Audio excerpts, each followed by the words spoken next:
Well, hello, everyone. Wasn't that a surprise? Just we're not exactly sure what happened, but for some reason, the company we're using to do our streaming, they dropped the connection and we're not able to go back to that stream. So we do have this new stream set up. We are sending out an email and text messages to those that are registered with the updated link. Although the link that is in that you used originally, we use a short link. That one should still work. We redirected it to this feed.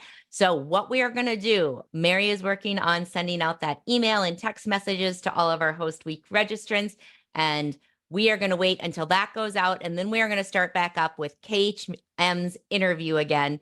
I apologize for the technical difficulty. I wish I could say what happened, but they weren't very helpful with customer support. So stay tight. If you have friends that were tuning in and are like, what's going on? Please help spread the word, copy and paste the new YouTube link. And we'll wait just a few minutes again until the newsletter goes or Mary gets the email and text messages out. We'll start up again with KHM and hopefully this will be smooth sailing here on out.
All right, everyone. Thanks to the HAR team for quickly getting the word out there. And thank you all of you who are helping to spread the word. We'll continue to drive traffic back over here. But for those of you that are here, we want to make sure we keep the stream going. So we are going to start back up with KHM Travel Group. And for those of you that missed the beginning of it, so they are located in Brunswick, Ohio. They have a IC network of around 5,000 advisors and just under $500 million in sales. So let's get started and hear what Mary and Bill have to say. Greetings, this is Mary Stein up with our next Host Week interview. I am sitting with someone who, even if you haven't met him, you probably know who he is, the man of charisma and Vice President of Agent Engagement at KHM, Bill Coyle. Hey, Bill, how are you doing? Good, Mary. Thanks so much for having me. How are you? Great, great. Just kind of getting into the energy of all the festivities for Host Week, having a really good time so far.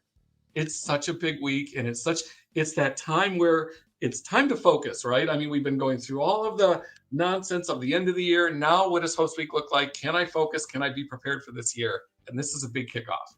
This is it. This is it. And thank you for kicking off with us at Host Agency Reviews for Host Week. And I can't wait to hear more about KHM. So are you ready for your questions? I am ready. Excellent. Our first question is, tell us a success story about an advisor and how you help them grow. Oh gosh, that's funny. I come from a background of being a travel agent. This is my 36th year in travel. My parents started our travel agency in 1986. My sister and I took it over in 1996. And I think about bringing that brick and mortar agency and then transitioning over to the host side, which I love my role in host side because now I can share all my experiences with agents. And sometimes I'm really, really vocal about what they should or could do. So, and probably harsh about it sometimes. So, I think a success story is recently I had an agent who I was doing a one on one with. She's semi experienced, right? She's been in it a couple of years. She hasn't been in it for very long. Obviously, she came in it just after the crazy time. Right. Um, but she said, I've been selling some cruises and I think I want to focus on one country. And that country was Turkey. And I'm like, wait, what? Like, you can't just focus on Turkey. Like, not that you shouldn't focus on a country, but maybe not that one right now. Can we look at that in the future? And then I got her steered back toward the successes that she has in cruising. How do we expand that? So started to just give her so many ideas about where we could be in cruising, what we can do with cruising, how she can market herself better, expand on the customers that she already has and the knowledge that she has. And now she's just totally succeeding in that direction. I think one day, no doubt, she's obviously going to get to Turkey and she's going to participate in sending people there. But I think that if my message to her was bread and butter business, what does our bread and butter business look like before we start to focus too much or niche too much into one direction? So I think it's working pretty well for her. Yeah. And it's nice to hear that that advice comes from someone who's had decades of experience selling travel. Yeah, exactly. I'll never forget, when I thought about I'm just going to focus in on Hawaii because I'm a Hawaii expert. Well, Hawaii is, out of 10 bookings, there might only be one or two that are Hawaii, right? And if you're just going to be a Hawaii specialist, then what does that look like if you're only going to do Hawaii? And how many customers are you going to have compared to the amount of bread and butter business that you need or might have already that you can't convert to one destination? Yeah. Yeah, I I love think it's that. really Yeah. So, in good. addition to providing such great advice for your advisors, what are the 3 ways that you support new advisors? Or what are the top 3 ways? I know there's way more than 3. What are the top 3 ways you support new advisors from when they sign on with KHM Travel Group before they make their first bookings? This is such a good question. I'm so glad that you brought it up. And I think about KHM as non-pressure, right? And so many of our brother and sister host agencies are non-pressure. There's no pressure. We're here for you. If you want to get into the industry, we're going to be good for you. I think one of the unique things about KHM is the amount of team members we have who are following up with that newly enrolled agent. It's unbelievable, right? Because we have our agent support team, we have our membership team, we have our forms team. So you're feeling like you're truly part of an organization that's going to help you in every element of your growth, of your journey. So one of the ways is that constant communication from the beginning of the forms that need to be filled out. Because look what the big issue is nowadays is fraud, right? So we have to be careful about fraud. What does that look like? It's double checking every single thing that's coming into us from that new enrollee. And then they're feeling more comfortable, like, wow, this is legitimate because this company is actually checking on my, photo ID and making sure that I'm legitimate, my address, etc. Then once those forms are done and once they have access to the credentials, Then it's follow up from our agent support team, right? How are things going? You know, are you registered with everyone? Because we'll register you for certain things. You need to register yourself for other things. But that process is really cool. It makes them feel more comfortable and engaged. Then there's that online learning management system, right? Jump right into these learning management systems that we have in place for you from our amazing education team that are being curated and updated all the time. So once they get to that point, then they're like, oh, I get it. I get the what's next element now. So the what's next element becomes, I think I'm going to be asked this question, how do I get new customers? Is that idea that says, how do I go on from here? And then it's getting into our boot camps. And if you can come and do an in-person boot camp, you're just going to be amazed, because now what happens is you have that confidence to move forward in your journey. Yes. Yeah. That's a question we get very often. What's next? I'm signed up. I'm enrolled. Yeah. Now what do I do? So that's a nice strategic process. I like that. Yes. So at KHM, Bill, what are 3 of your core values and how does it contribute to your culture? Well, core values, our cards are all on our desk. We have quite a few core values. I think we have 17 of them, developed probably almost 10 years ago. I know it's a lot to live by. Well, it's going to be hard to pick 3. That's why I said, not because you have so many, but because how do you choose only 3? Absolutely. So I love this element of a core value internal and a core value external. Like, what does our core values look for our agents, and what does our core value look for our team members? People first. You know, we are just one of those people first organizations. I know that's cliche for some people, but from our president all the way up to our frontline members, it's people first, right? We want to make sure and take care of our people. So that becomes a huge one. And I have to say, for my team members, I'm a little bit of a high pressure kind of a manager, and I kind of like excellence, right? Because if there's excellence in each of the things that they're working on, and each element that they're working on, whatever it is, a project or a long-term goal, then our agents are going to feel the effect of the excellence, right? Because we know that everything that we're doing is for the benefit of our agents, our advisors. So I put excellence in there. And then I'm big on integrity, right? What does that integrity look like? I mentioned the idea of fraud. Are we emulating what's going on in the industry and staying up to those standards and levels? I think integrity is important to us. I love that you support your team, and then that support extends to the ICs. So absolutely. That's great. And I think our ICs feel that. I hope that they do. Yes. Oh, wonderful. So our next question is about a travel advisor struggle.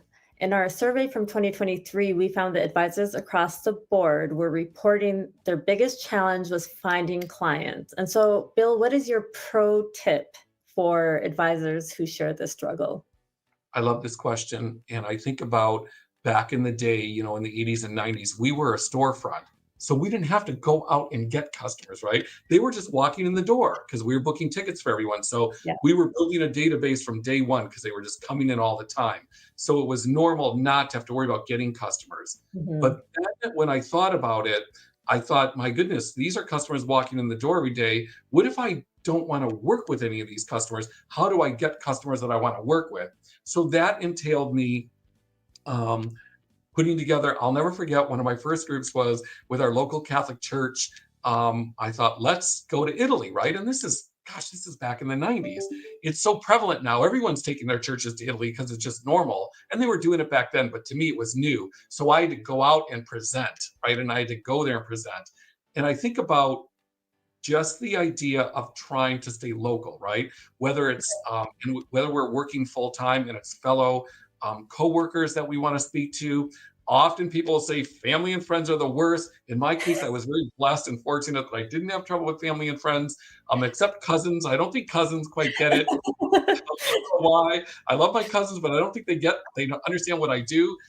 So I try to stay as local as possible. One of my favorite things is speaking to the PTA. Or here's a good example of something that I did for years was I would go to the 7th and 8th career day at school, right? And there's this guy up there that's Bill talking about travel. And it's like, about travel, like, how do you make money in that? So I would explain to them how to make money in travel. And I'll never forget, I was working we always do a local Catholic church, we were doing the annual festival, and we always have a booth there because we give away a trip. And I'll never forget the year that I had just done this a few months ago, and the kids came up and said, "Look, Mom, it's the guy from the travel agent." So I knew then you were famous. I knew you were famous, Bill. I'm so famous with the 7th and 8th graders. Although I hurt one kid's feelings, I think that that probably wasn't good. That kid might one day not book through me. I don't know, but I think that for me turns into those spring break trips for the family or the honeymoon trip eventually. And one other thing I did was for years I coached hockey, and I swear that now that I look back over that 20 years, I've probably done 40 honeymoons just from coaching hockey. So I think staying local is what the key element is. And I say that because one of our agents reached me the other day and she says, I have this great opportunity to have a booth at a very large trade show. It's like one of the biggest international trade shows in our town. And I says, oh my gosh, how much is it? And she said $1,500. I'm like, $1,500? Like, you're kind of just a home-based travel agent. Is that part of your budget? Is that part of your goal? And then, but there's gonna be 3,900 people there. I'm like, 3,900 people are there to buy downspouts and aluminum siding or widgets. They're not there to buy travel.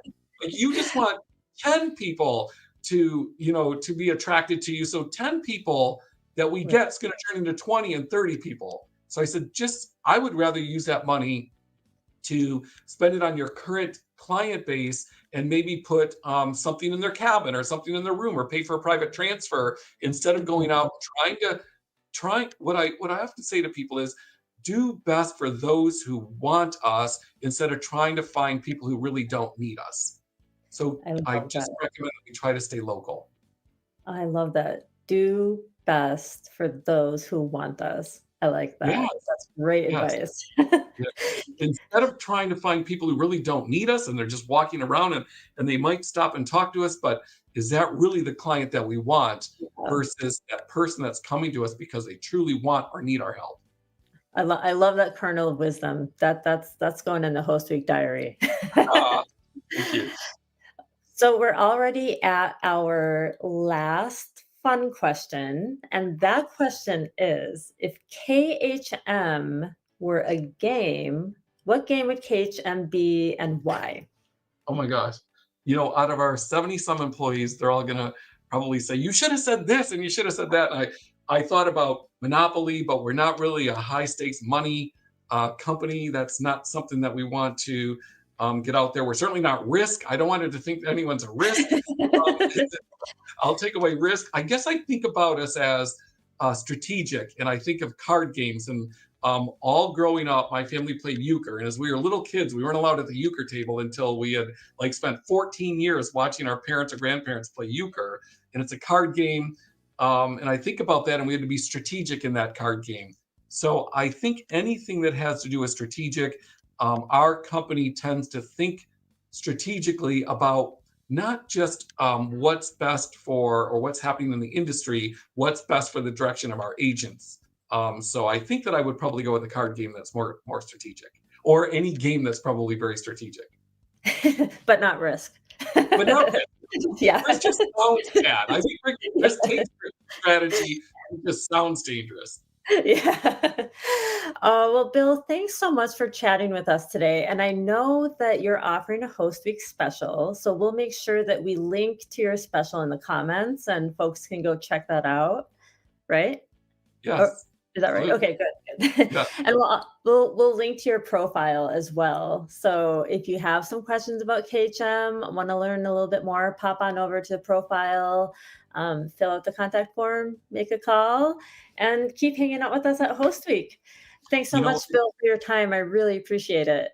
Thank you, Mary. And I just wanted to say what a blessing it is that we have you and Host Agency Reviews, because we even send prospect agents to you so that they can understand, oh my gosh, they are good, or there's others out there who are good as well. So keep doing what you're doing, because all of us appreciate it. Oh, thank you so much, Bill. That really means a lot. And likewise, it's mutual feeling.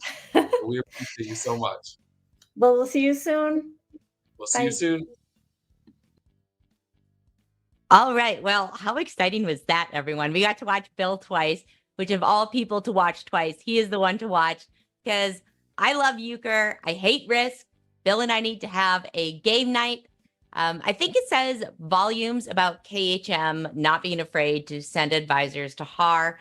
And I think that's just a great business lesson for all entrepreneurs in general. You want to know what your competition is doing, but also know that there can only be one you and be very comfortable in that. So for those of you that are new tuning in, it can take a while to become confident in what you bring to the table. So as you're getting frustrated during your first year in travel, know that every itinerary that you are laboring over and struggling with, and all of the errors you are making and things you are learning, those are what are going to make it so that one day you are going to be untouchable and be you and be able to sell yourself without really even having to sell yourself. So those of you that I think a lot of us have rejoined from the stream dropping. So thank you for your patience with that. We now have a backup stream. I'm not sure why the streaming provider dropped it for us, but we now have a backup stream going. So we should be going forward here. Next up, we have Nexion Travel Group. They are located right here in Texas, and they have been around since 1995 with 5,500 advisors calling them home. And the powerhouse of ladies that Rita is just about to interview, they support a network of advisors that bring in almost $750 million in sales. So take it away, Rita. Everyone, welcome to another wonderful host interview on this host week.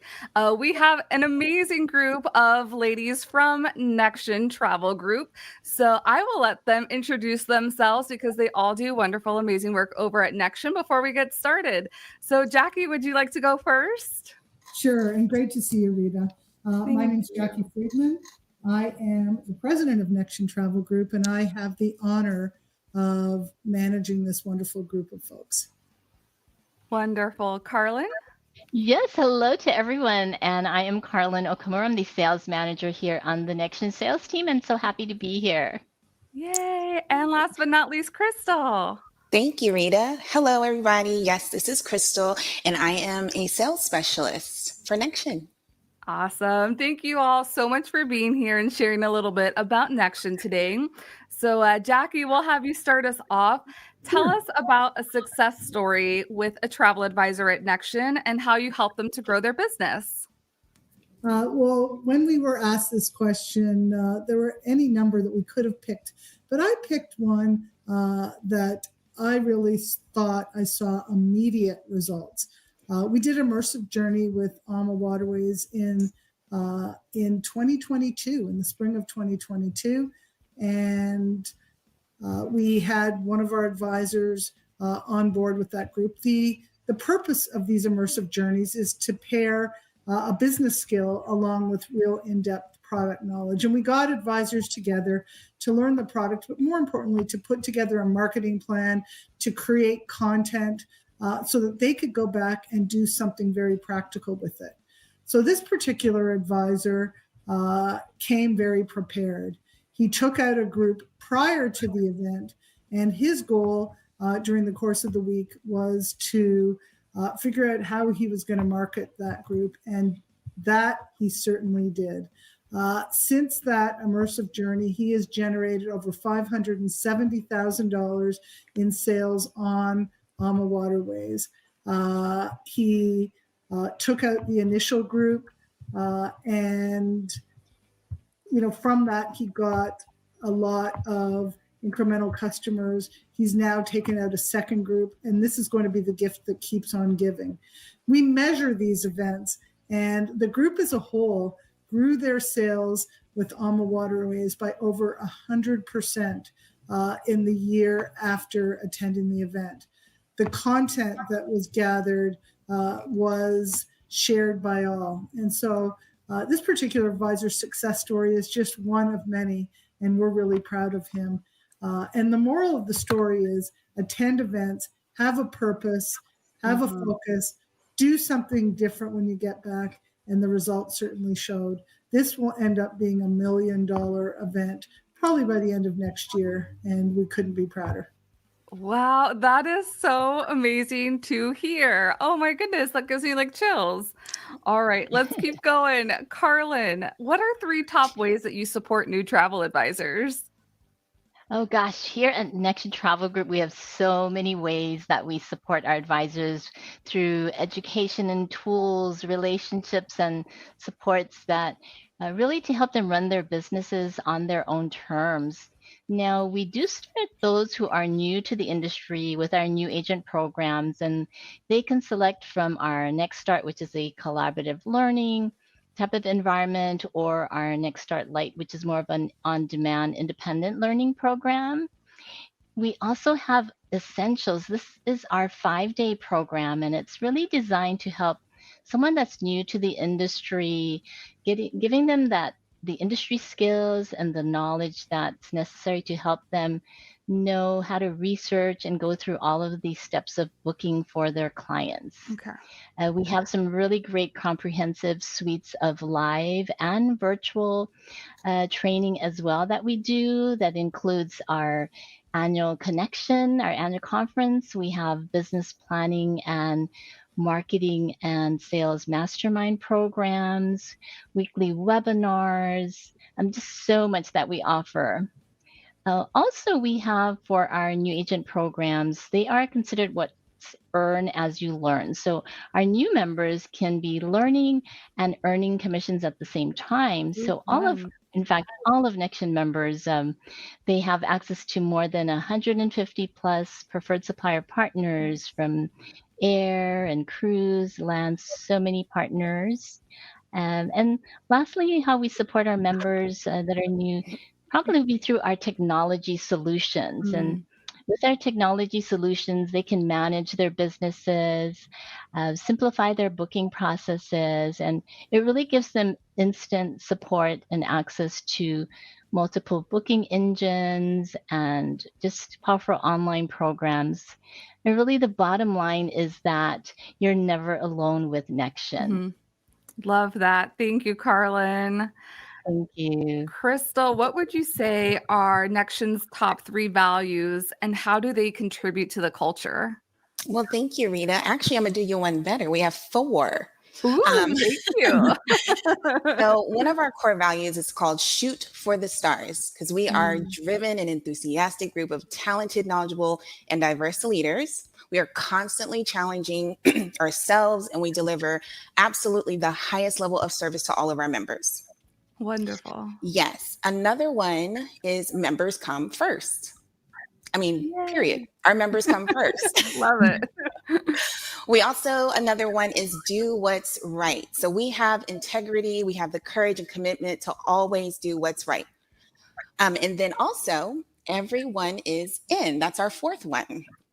We truly believe wholeheartedly in the power of being diverse and an inclusive team. Love that so much, and love that that's streaming through the travel industry as well. So thank you, Crystal. Absolutely. Jackie, let's take it back to you. In our survey, the number 1 challenge for advisors is finding clients. So what is your pro tip? I totally agree with you. It is a challenge for many. So my first tip is start with the right host agency. Host agencies really can help you and provide guidance, both in terms of marketing and education. So I'm just going to touch briefly on both of those. As far as education is concerned, we want to ensure that our advisors have the opportunity to really learn how to market their business, how to market themselves. And it really starts with picking a passion, building a business around something that you are truly interested in, where you're connected to others that share that passion. Yep. Then we include marketing in a number of our training events. Next year, we are kicking off a sales and marketing mastermind event where advisors can come and truly spend 3 days focused on building their marketing plan. We have immersive journeys that we do from time to time focused on marketing, digital, social media, blogging, all of that. So we really, depending on how someone wants to market, we really give them guidance there. As far as us helping them with their marketing, we do both acquisition and retention marketing because both are equally as important. So we have omni-channel marketing programs to help them stay in touch with existing customers or people that they know and have a relationship with that may not have booked travel with them yet. Okay. We also have a couple of different lead generation programs that will help them acquire new customers. The first thing we do is ensure that they have a really robust online profile. We give them a platform to do that, to share up to 5 areas of expertise, to share photos and videos and their passions. And through lead generation sites, they are able to connect with prospects that are looking for an advisor with their expertise. So our solution for getting new customers is a multi-pronged approach through education as well as through helping them with marketing programs where they can do marketing, but we do a lot of the heavy lifting to help them get there. Yeah, no, and I love that there's that approach, that there's the multi-prong, because there's so many different ways that you can have success in business, and lead generation is one of those ways that's very multifaceted as well. Yeah, I do really advise clients, though, just to expand my pro tip there, is be very selective as to the type of business you want to go after. Don't try and put every area of expertise. Pick those things that you're passionate about, Right. things that can be profitable for you, things that you want to focus on. You may not get as many leads, but the quality of the leads that you get will be much more aligned to your particular passions. Exactly. Thank you.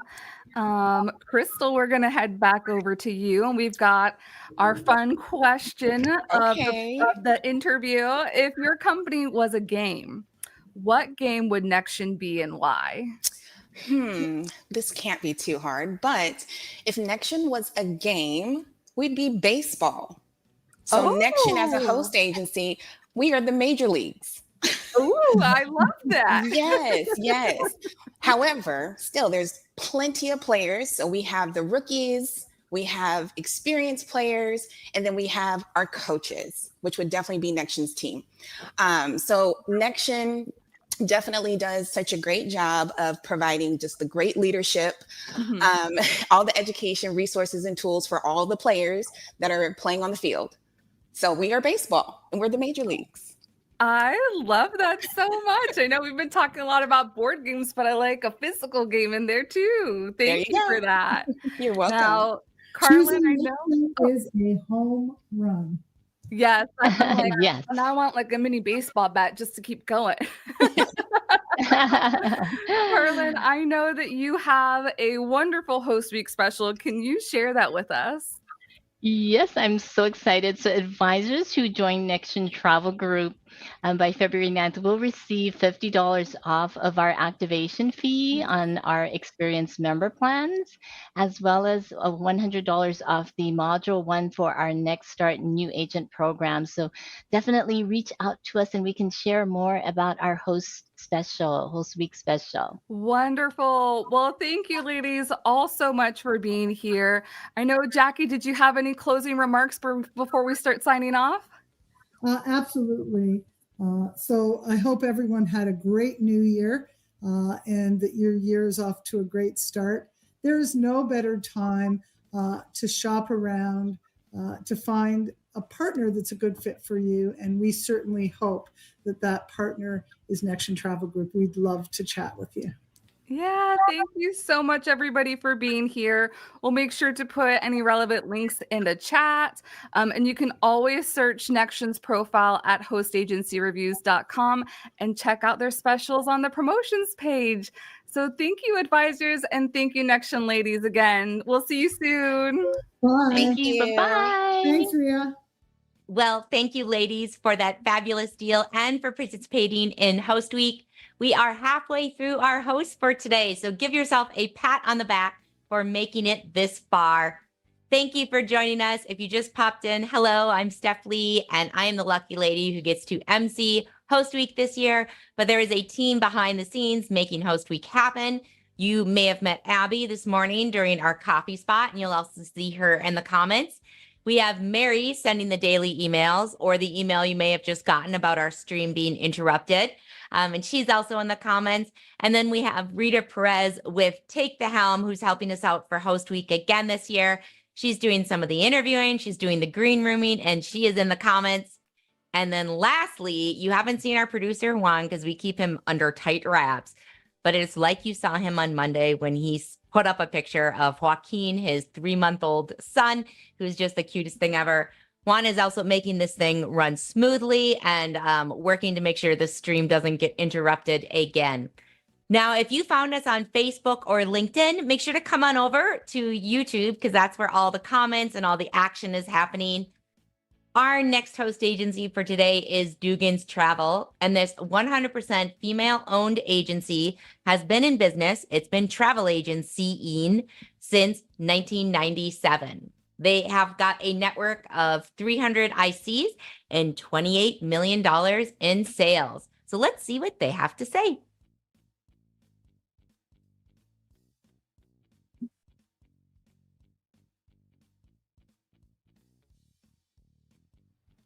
Hello, hello. It's Mary Stein, and we are back with our Host Week host interviews. And I am sitting with Jennifer Dugan. She is the Chief Family Officer of Dugan's Travels. And I learned from her interview last year that it's an extremely family-oriented business with the ICs and the folks at Dugan's. The dogs are in the background of the meetings, the kids. I love that. So, Jennifer, I'm really excited to chat with you and see what's been going on in the last year. Thank you for having me. Excellent, excellent. So I'll jump right into the questions. Our first question is for you to share us a success story of one of your advisors and how you help them. So we've started having a lot of agents that are coming in pre-retirement age. And their goal is to get to the point where when they retire, they have this as their second chapter almost. So we recently had someone who joined us. She joined us about 2 years ago, and her goal was to, when she hit that retirement, that she would have this business that she's kind of built up to then, support her in her retirement. And she actually made our 5-star this year. And so that means she's made $15,000 or more, and she made a little bit more than that. But and so that was kind of a success for us because she came in and, we kind of worked with her, and she came on a few trips with us and things like that.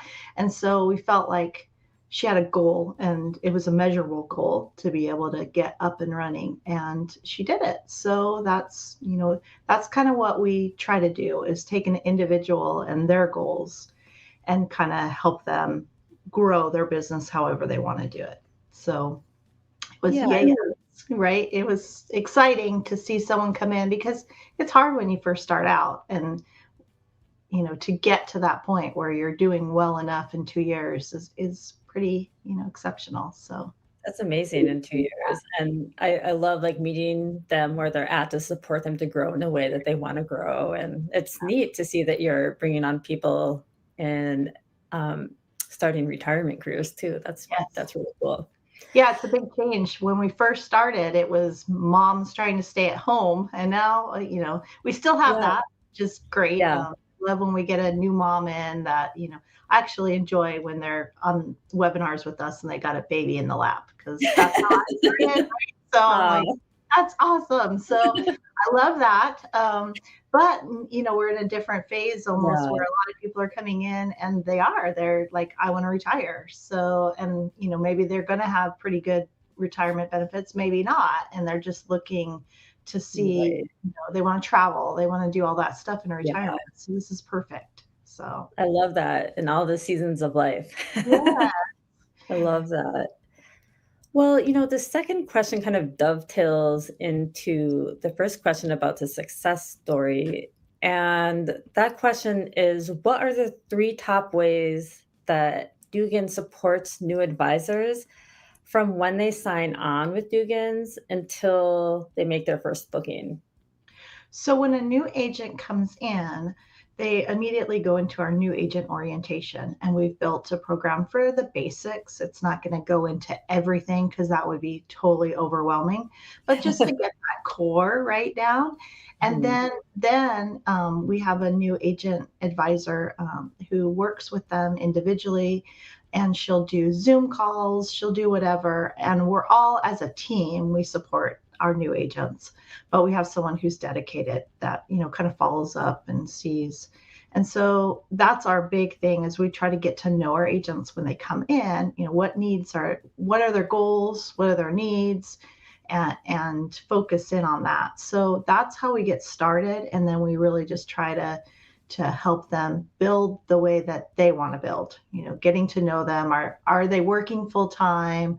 Is this just a side thing? Are they going to be, really like, for example, our agent who got onto 5-star at 2 years, she was going to hit it hard, and we knew it. Like, she had a mission. So we worked with her a little different than somebody who's coming in slowly and wants to slowly build it. So that's what we kind of look at, is what are they trying to do, because everyone's different. So, and that's been very successful for us, taking an individual rather than thinking that one thing's going to work for everybody. Yeah, I think that makes a big difference, that one-on-one contact to help meet advisors with the goals that they're setting for themselves. And I love that. And I feel like there's more of a demand and a need for that too, with so many people coming into the industry. Yeah. It's fabulous. So at Dugan, Jennifer, what are 3 of your core values, and how does it contribute to Dugan's culture? Well, as you said earlier, we are very family orientated. That's the whole reason it got started, was because I was a young mom back 25 years ago, and I wanted to be at home. You're still a young mom. I know. I was young at the time, but and I really wanted to be at home with my first baby. So that's the reason I went home. I was a full-time travel agent, so I lived in that world of 9 to 5, going into an office. So I came home, and so I learned about working at home, for one thing, but also, it's really important to us, is family comes first. So we tend to get to know our agents' families, and like, we're doing a family cruise in June, things like that. So we're very family focused. And, if somebody says, I just had a baby, I'm going to be, not working very much, totally get it. Or on the flip side, we've got a lot of agents that are taking care of their parents at this point, right? Yeah. So that's demanding. So whatever it is, we believe family comes first, and we really, don't just say it, we really believe it. And then we also understand that everyone is different. So people grow at their own pace. If we've got somebody who's going to hit the ground hard, they're going to be going. I could have an agent that's been with us for 10 years, and just now, for some reason, they're making a go of their business. And we understand that. Like, we're not going to take it as, oh, they haven't done anything in 9 years, they're not going to do anything in their 10th. That's totally not the way we do things.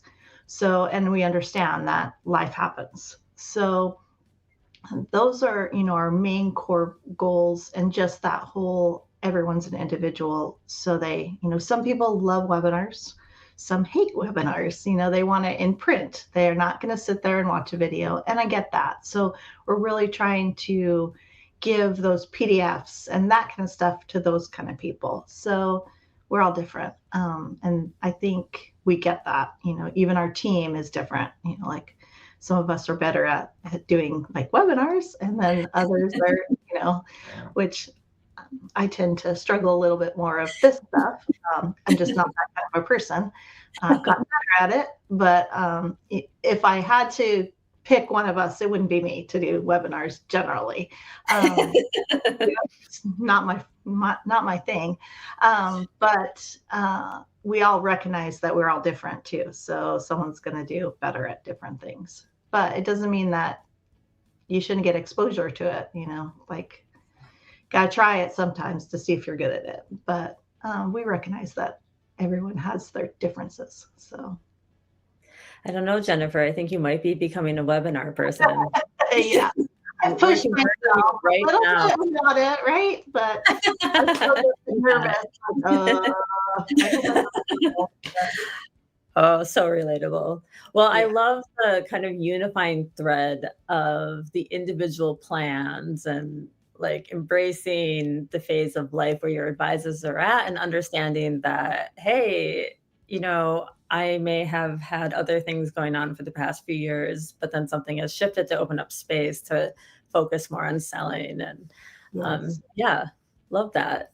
Love that. Well, we all know when you make that decision that I want to do this, it's a lot easier than, trying to get someone to do it who doesn't want to do it. So I definitely enjoy seeing that. That's probably one of those things, we've got an agent right now that, she's been coming to everything.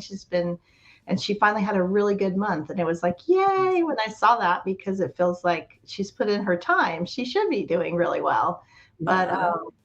But it's, things could have happened along the way that, made it so, right? So, yeah, love to see that. Love to hear that. That's fantastic. So next question, I'm just going to check out my notes here really quick. Oh, yeah, this question. So in our survey from 2023, we found that the number one challenge for advisors was finding clients. And this was like across all segment of advisors and experience levels. And so I'm wondering, what is your pro tip for advisors who have that challenge of finding clients? For me, I have found that the agents that do the best, they've gotten involved in their local community. They've gotten involved in like different business groups where other businesses refer one another, and just that community in their local community. That's what we've found the best works. And I know that there's lots of ways just to throw your information out into the internet and hope that something sticks. But why are they going to use you over whatever comes up on their search? So it's that relationship that you build with people. And locally, that's pretty easy to do. It tends to be if they see that you're in their area, if they know, that referral type situation is usually the best for agents. And if you focus in on that, you tend to do a little bit better than just trying to go to the masses, right? It's just, there's just so many agencies now, which is wonderful. But then how do you really show that you're the right fit for them? And people tend to like to refer people, if they, and like Facebook, right? Everyone's asking like, I need a travel agent. Who do you suggest? So, and people take those suggestions more than they will Googling you. So if you get yourself out there, then you have a better chance of getting those referrals. Yeah, it's such a relationship business, and Yes. establishing that personal connection. So other people will do the internet posting about their vacations, gives a lot of traction. So I love that. That's a good one. So good. So as you know, Jennifer, from last year and probably the years before, we have a fun question that kind of rounds out our host week interviews. And this week, our theme is games. And so the question is, if Dugan's Travel were a game, what game would you be and why? So this one actually, of all the questions, I think this was the quickest one that I could come up with. People never say that, by the way. No, usually say the hardest. So I'm really curious to see what you have to say. No, we actually are a big board game. We play board games with the kids. And because I have too many kids to count, playing a board game and not having someone go off the rails was always, hard, like Monopoly, all that stuff. So I actually had found a game. It's called the company's Peaceful Kingdom. and it's a cooperative kind of game. So there is a winner, of course, like someone gets to the end, but you're kind of playing against something. Like their favorite one is you're keeping the fox from getting the chickens. And so if you do something, you know, like you get to move spots and you want to get to the end. Someone wants to get to the end before the fox gets to the chickens. So it's actually, and that's kind of how we are, right? We are cooperative. Like everyone is trying to help one another, and we build that. Like it's not that, like we do things like top 25 because people want to be recognized on doing well, right? I got on top 25 last month, and I was like, yay! You know, I finally I got myself there. But it's not that competitiveness of agents aren't willing to help one another. We try to foster that of if you've got information, if you can share, if you've got ideas that'll help a new agent, kind of do that. And so I figure the board game like that is like, you know, it's not a winner takes all. It's more of a, we're all trying to have this common goal. And yes, there's going to be someone who wins the game, you know. I love that. Yeah. So, and they have lots of different games. So if you've got kids, there's lots of different ones. But I was actually even looking for a new Christmas gift but that's the games my kids actually go to in the game cabinet now. We've got a couple different ones of the series. And it's interesting that they choose those as opposed to the ones so. You plant the seed. Well, I love that, like a cooperative game, but like a little bit of a competitive edge to keep you motivated. Yeah. Well, we have to have something that motivates us, right? We got to be trying, you know, have a goal set in mind, but it doesn't mean we have to, you know, knock everybody down in the way of going for a goal, right? Yeah. So your success is someone else's success too. And that's what we always tell agents too, is like, hey, our pool of sales is, you know, helpful. So if you can help somebody make a sale, you really are helping yourself because our commission goes up and things like that. So, or even just a supplier will be, you know, paying attention to us as opposed to if we don't have those sales. Yeah. We're not on their radar. I love that. I'm going to have to look that up. Yeah. So for host week, we do offer travel advisor discounts. And Jennifer, you were telling me earlier that you are offering a special this year. Can you brag about it a little bit to the advisors out there? So we're going to do 25% off our membership. And that is, you know, I shouldn't say membership as much as it's new agent orientation, the setup for new agents, because it's our 25-year anniversary. So we're pretty excited about that. Yes. So we've made it. I remember when we made it to the 10-year and I was like, wow, you know, but now it's like 25 years. I didn't even know. Right. I was like, one of the girls on the team's like, well, what are we going to do for the 25th anniversary? And I was like, what? It's already 25 years. Where did that happen? So we're going to be doing a lot of things this year. But this is one of our celebrate 25 years. So I'm excited about that. Well, I can't wait to learn what kind of celebration activities you have in the hopper. And so, Jennifer, we'll make sure that we put the link to Dugan Travel's profile in the comments. And thank you so much for joining us today. Yeah, it's been great to chat with you and learn more about Dugan's Travels. Thank you. So, chat soon. Bye. Fantastic, Jennifer. Thank you so much for hanging out with us during host week and for that special offer, and a very happy 25th anniversary, because making it to 25 years in business is very, very small percentage of people do. If you look at the stats of self-employed people or entrepreneurs, how many of them are still in business after 12 years? It's very, very impressive. So some of you eagle-eyed folks out there might have noticed that we did a little jumping around in the schedule.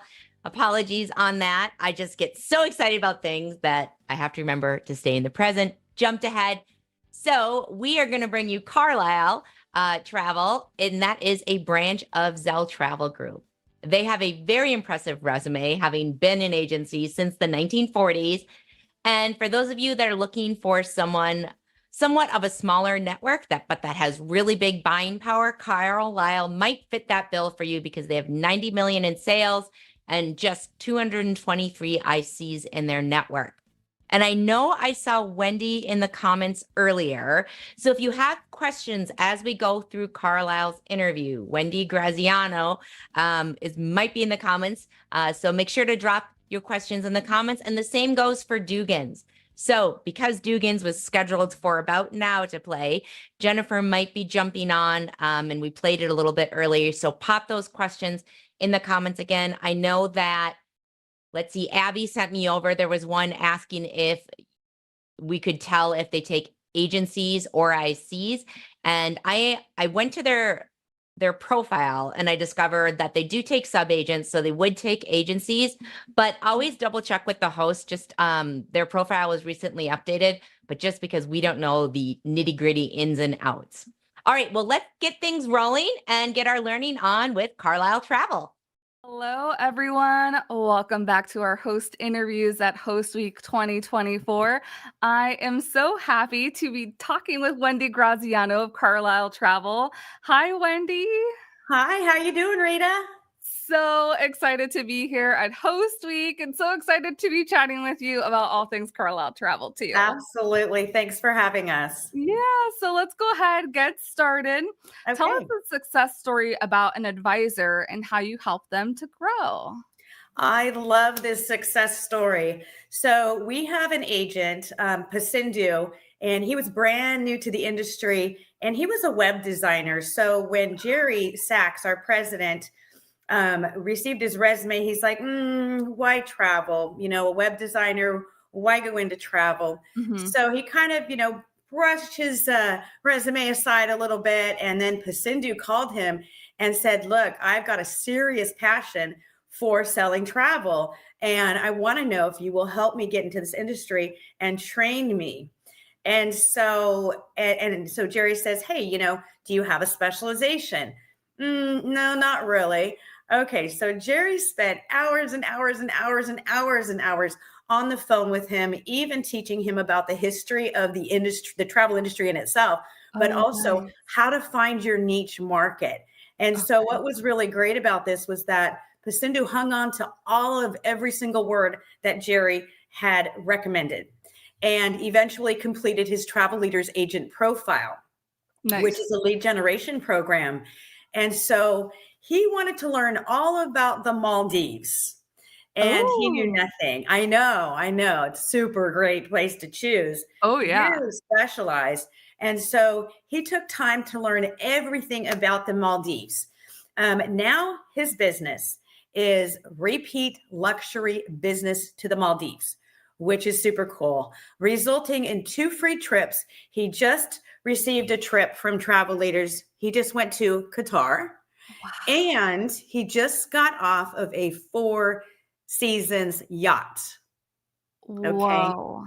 Now get this. So now he's been invited by the USTOA, which is the United States Tour Operators Association, and the Los Angeles Tourism, to be on a panel in regarding to find your dream vacations. And this is all complimentary. So that's my favorite story that we've got about one of our successful agents. I love that so much. And the simplicity of it is that if you just listen to your mentor and do what your mentor says, you can find success in your travel business. Absolutely. Absolutely. It's a proven fact. That's our golden ticket, should I say. Yeah. So what are 3 top ways you support your new travel advisors? Absolutely. So our motto is a better way for you. And so what we do is we design and we customize a training program with one-on-one coaching, 24 hours a day, 7 days a week support from your very first lead. Okay. From your very first lead, we design a 90-day sales path for you to go into Travel Leaders University and take the new agent training. Something new that we just did that we're super excited about is that we've partnered with Travel Leaders of Tomorrow training program. And we have also negotiated, and it's basically It's an online independent learner training program, and that is $200 discount off. Again, and that's because we're one of Travel Leader's top agencies in the President's Circle. Okay. Okay. The other thing that we do is we teach you all about Travel Agent Universe. We do one-on-one training, and we also provide you with a customer retention management tool, your CRM, called Client Base. Nice. Yeah. Awesome. Alrighty. So there's that 90-day program, there's Client Base, and then what was the first one? I know you said something before the 90-day program. Yeah, it's the one-on-one. The one-on-one design. Yeah. Okay. We physically design this program. We give you recommendations of what you need to be studying on based on what you want to specialize in and what destinations that you want to focus on. Oh, that is amazing. I love that targeted approach. What Absolutely. are 3 top values of Carlisle Travel, and how do those exist and contribute to the culture of Carlisle Travel? Absolutely. So we've got 2 marketing programs. One, again, is designed for our agents. The agent profiler is the best because it really does highlight and gives that biography of the customer or of the travel advisor. So, it adds on a picture, a phone call. It's got an email section. It's got specialization, certification, testimonials. So that agent profiler is really their golden ticket. Mm-hmm. The other thing that we do is provide the second marketing program is the micro site website. And then we also do a customized onboarding program. And then we do the one-on-one support with Jerry Sachs, our president, who spends an entire hour with our agents, learning about our agents. You're not a number at Carlisle. You are a human being, and Jerry loves to get to know all of his members personally, so that way he can really help you build that successful agent profiler. Oh, okay. So I know it's a little bit about the marketing aspect. What would you say is like one of the values from that, the like that kind of like contribute to the culture of Carlisle? Yeah, absolutely. You know what? The culture of Carlisle is really all about that one-on-one. It is us learning about our agents. That's the culture. It's more family, more intimate than most other agencies out there. Love that. Okay. Yeah. In our survey this past year, the number 1 challenge for advisors is finding clients. What's your pro tip? Again, finding clients. You know what's interesting about finding clients is that in the agent profiler, the clients find you. Okay. So they're going to go to travelleaders.com. They're going to punch in their location, destination, and specialization. And if that matches your agent profiler, you're going to pop up number 1. The other thing that I think is awesome about that program is the fact that Jerry has the ability to make you a super agent. Why is that? Because we're part of the President's Circle. And so when he builds your agent profiler from day 1, you pop up as a super agent, no matter what. You're going to pop up first. And that is Jerry's secret sauce, should I say. And then, that's fun. Yeah. And then the other thing about finding leads is that microsite website. That program is awesome. I know that we're super excited about it because it has artificial intelligence chat feature. So you can specialize and you can promote a certain destination or specialization, and it will automatically start chatting with people who go to that site. So we're super excited about that. It's a big changer. Yes, AI is a huge thing that's kind of exploded in 2023, and I can only imagine like what's going to happen in 2024 with all the possibilities of AI. Exactly. It's pretty amazing how it works. So yeah, I was super excited about to hear that they did that. Pretty smart. Yes, super smart, and like getting ahead of the competition. Anything that has to do with AI really does help you with your business. It really does. It really does, and that's what we're here for, is to ensure that all of our members and our agents are successful. Mm-hmm. So it's a Loving big, that. big changer. Super excited. Yes. All right. So we are now up to our fun question. So we've talked about a success story, the top ways you support advisors, your values, the number one challenge for finding clients. But if your company, if Carlisle Travel was a game, what would it be and why? You know what? When I was a little girl, I used to love to play a game, and it really does make sense, called Chutes and Ladders. Do you remember that game? Yes, that was a fun one. Okay, why is that? Because we're constantly climbing up the ladder. Mhm. No chutes, just ladders up, and up. That's why. I love that so much. These I love all the fun questions, and I really think it just helps a little bit with the personality. And when we were coming up with this question, Chutes and Ladders was not one that we thought about. So I love that you brought that one up. It was a toss-up. But this is the Yeah. one that we all decided was the best game. I love that so much. Thanks. Alrighty. Well, Wendy, thank you so much for sharing a little bit about Carlisle Travel.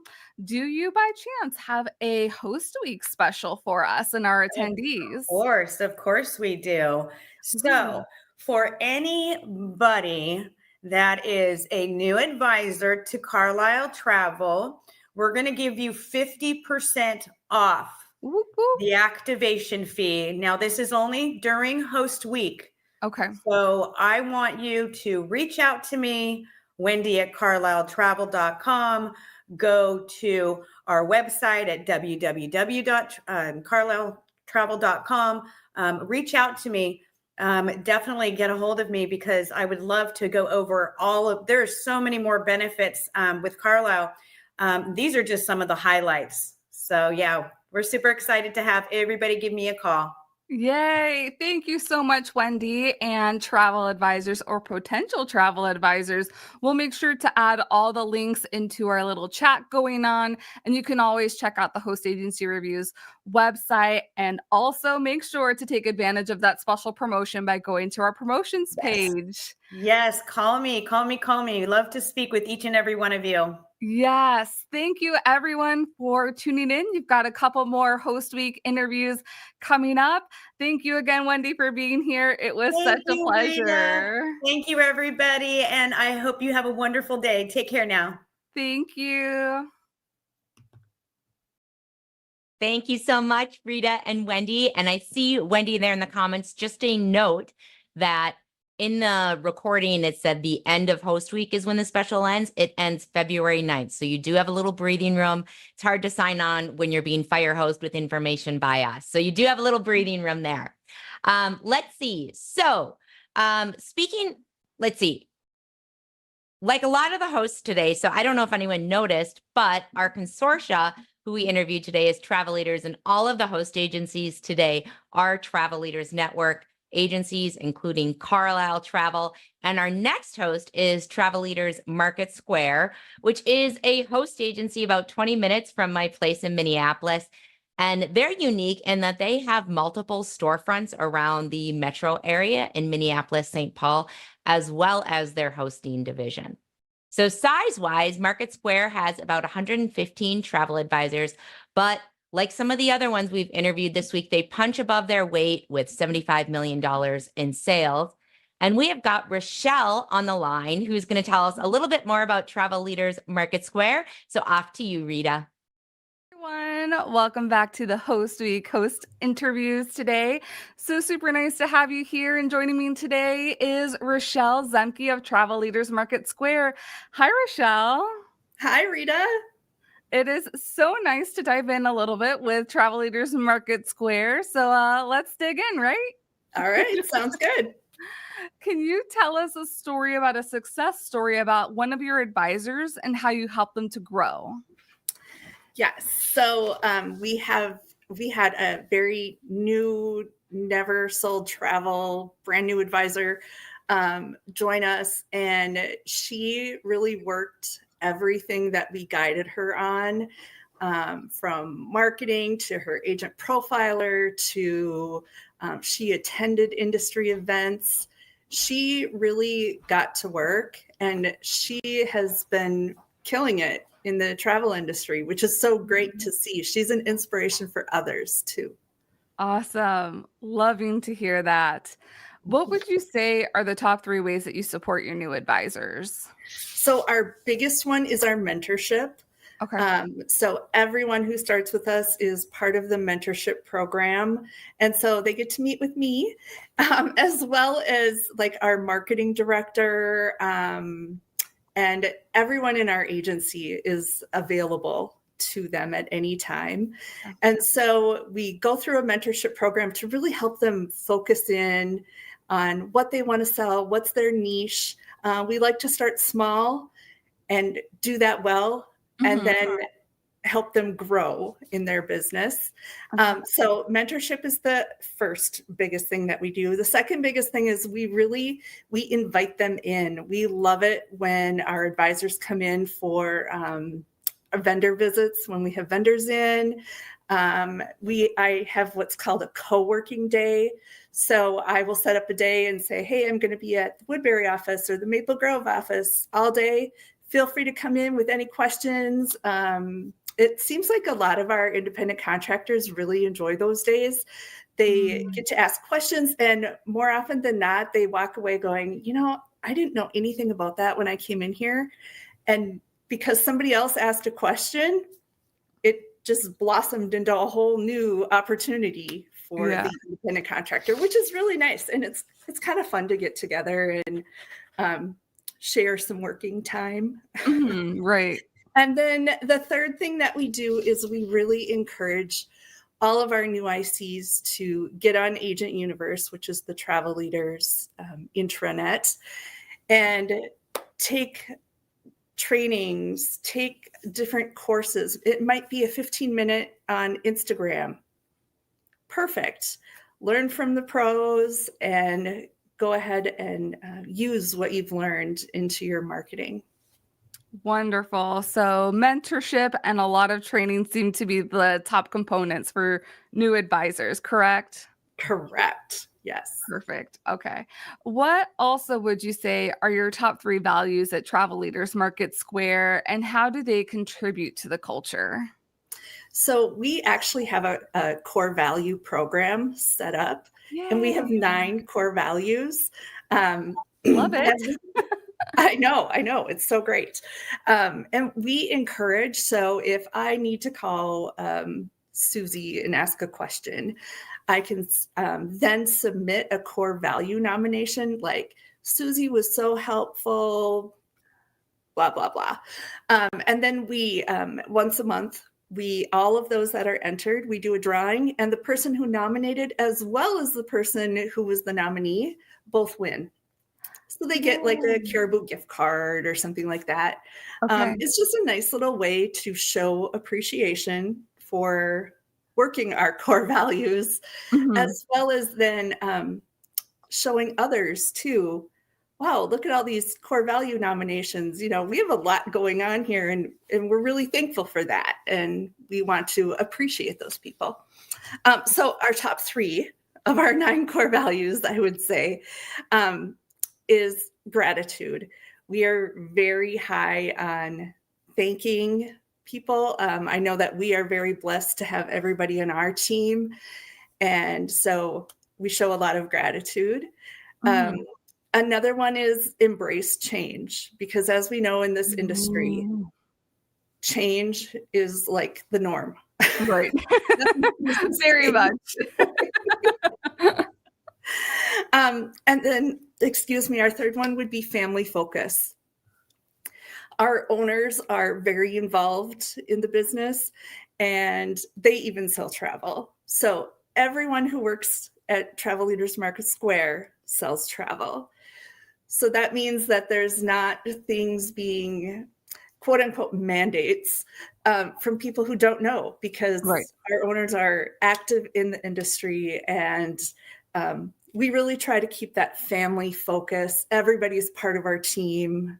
We're one big family, whether you're an employee or an independent contractor. I'm loving those 3 top values, especially embrace change. And I'm like, how timely for the new year too, as well. What Exactly. changes are you going to embrace this year? Mhm. Love it. Okay. In our survey, the number one challenge for advisors is finding clients. So what would you say is your pro tip on that? Great question. That is the biggest struggle that we always hear. So our biggest tip is use your agent profiler, which is part of the Travel Leaders Network program. Mhm. They do all the behind the scenes SEO, all that good stuff. You just have to put in your content, make it original to you, and really work the program for your Mhm. agent profiler. That's the key. Love that, and love that you point out some of the tools that are useful to you as being with the consortia travel leaders. I was like, it's not hosted. If your company was a game, so if we're thinking Travel Leaders Market Square is a game, it's either like a game board or like a physical game. What game would you say that Travel Leaders Market Square is? I would say that we are probably like catchphrase. We're always trying to figure out the right resort, the right destination. What does the client really want? Maybe they say they want a beach, but do they want a beach that they can swim in or a beach that they can walk on? So I think that kind of tells a little bit about us. Yes, no, I love that answer and so accurate as to what travel advisors really do. So thank you for sharing that. That's a new to me one. So we'll see all Oh, the good. different answers throughout the day. Now I know that you have a host week special. So can you share that with us? Yes, we are offering $100 off our agency setup fee. Yay, wonderful. So we will make sure to put all of that information either in like the chat that I think is here, or maybe it's here. You never know where it's popping up at these days. But we'll make sure to include all of that information as well as the profile to Travel Leaders Market Square. But Rochelle, thank you so much for being here and sharing with us a little bit about Travel Leaders Market Square today. Well, thank you. I've enjoyed it. Yay! And travel advisors, I hope you're having fun with us too. You have a couple more interviews and EDUSPOTS later today, so we'll see you soon. Bye, everyone. Bye. Fantastico. So I think that is our first catchphrase answer, I think. Such a fun game. Rochelle, great to see you. This is our last host of the day, which is Travel Resources Group. They are out of Lucky Key Largo. It sounds so dreamy right now. And they have been in business since 2006. The lovely Ilya Chapman heads up their team of around 20 advisors. And Travel Resources Group is notable because they are multilingual. They speak English, they speak Dutch, they speak Spanish, they speak German. I'm feeling really envious of Ilya right now. So Juan, let's go ahead and bring on Travel Resources Group and Mary and see what they've got for us. Hello. We are back with our host week interviews, and I am sitting with Ilya Chapman. Ilya Chapman is the agency co-owner of Travel Resources Group. Hey, Ilya, how are you doing today? Hi, Mary. Nice to see you. All is well. Thank you for having me. Happy host week. I'm loving the tulips behind you. It's very cheery. Well, especially for Steph. I'm born and raised in the Netherlands, and I know she plants 1 million tulip bulbs every year. So those aren't real, though, unfortunately. We'll take whatever we can get in the Minnesota winter. So I love it. Exactly. Well, I'm excited to learn more about Travel Resources Group. Are you ready for some questions? Sure, go. Excellent. Well, first off, Ilya, I would like for you to tell us a success story about an advisor and how you help them grow. Yeah, well, I'd like to say all our advisors are success stories, right? But we're a boutique host agency, so we're smaller. So we have a total of 13, and some have been with the agency since 2008. Some have been in business for over 30 years, and then we have the newbies. So today I'd like to highlight one of our newbies, which is Jennifer. And she started her own brand she joined us in December 2022 and started her own brand. That's what we encourage all our advisors to do. And she started Joyous Journeys, which is a a concept where she'd like to give back to the travel world. So it's she gives back to certain charities. She encouraged people to do some volunteerism. And last year, she really built her brand, and she did already over $150,000 in sales. So I was very proud of her in her first year. And I know there is a lot of new trips coming up. She's having a peace cruise coming up, and she's doing volunteering in Thailand. So it really is a different brand. And I'm very happy that we can guide her in that journey. I love that name, Joyous Journeys. That's a great name. I love that. Well, Ilya, speaking of newbies, I love that you highlighted a new advisor. And our next question is about new advisors too. And I'm wondering, what are 3 of the top ways that you support your new advisors from when they start with Travel Resources Group to when they make their first bookings? Well, I think every host agency is kind of the same, right? We all have an onboarding program. We have it for 6 weeks. We have a training program. But I think the most important thing is, again, we are a boutique. We're small. It's very personalized. So I've been in business for 10 years, and they kind of have me as their support. We do a monthly coaching session where we really set clear goals, what they want to do, and evaluate and where they can do better. We create their training plan together. And like I said, I think it's the very personalized service that we give them, the success. And the good thing with our agency as well is that when they have booking fees, they can keep them 100%.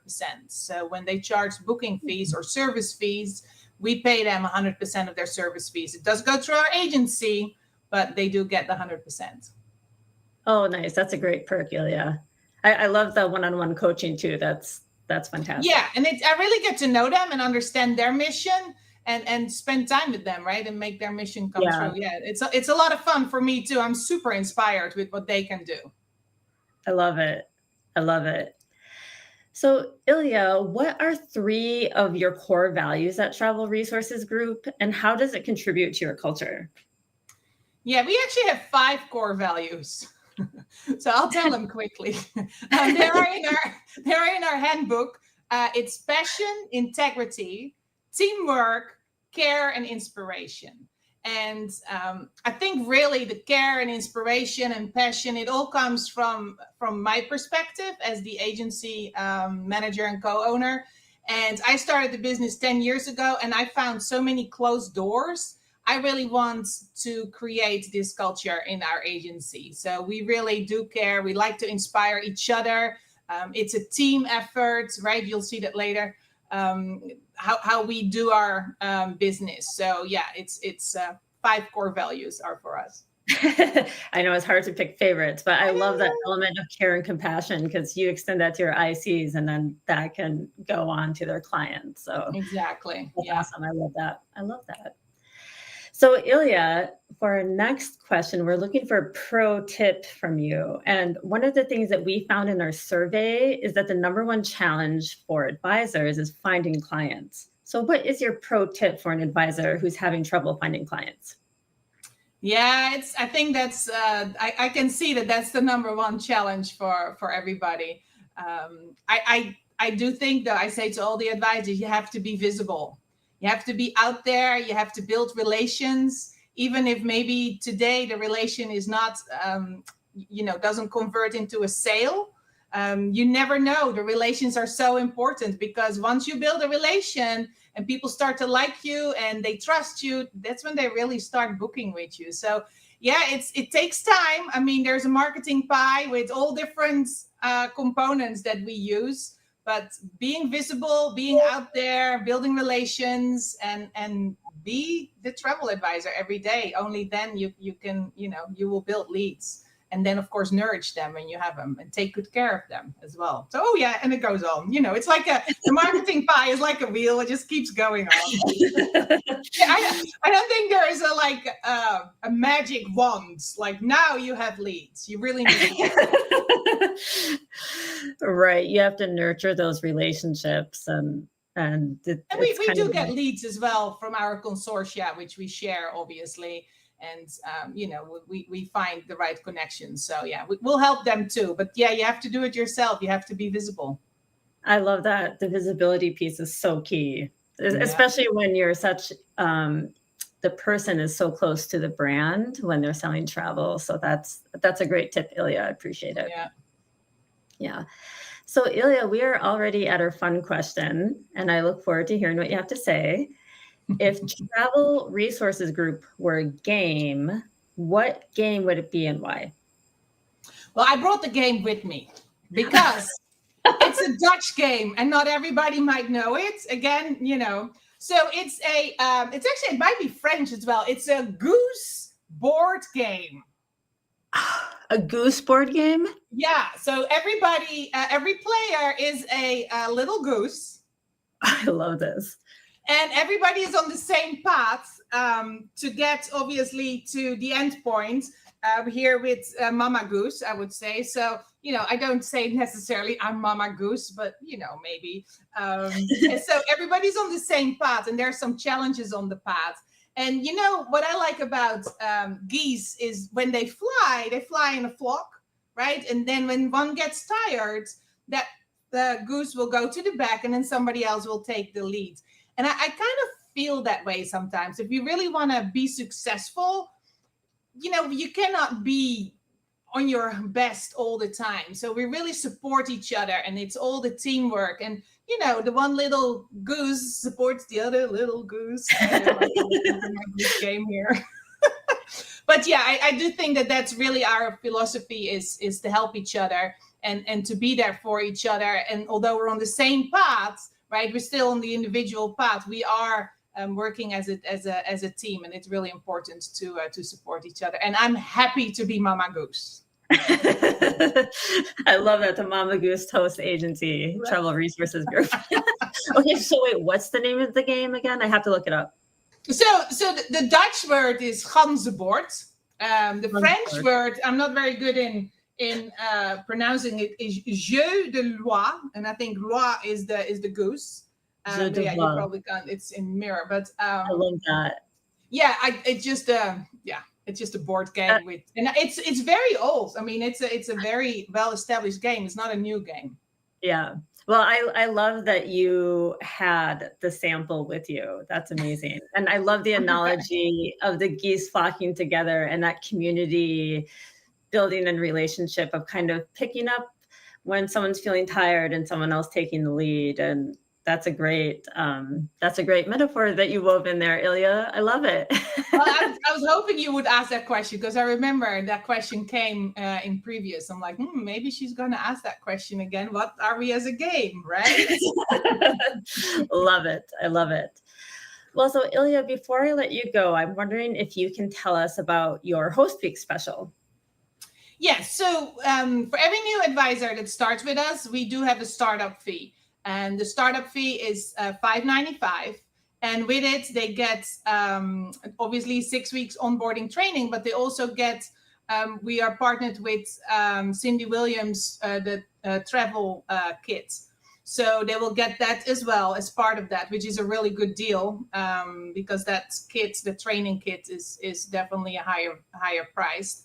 But we will, for the Host Week, we will until the end of January, they'll get $150 discount. So to start with us would be $445.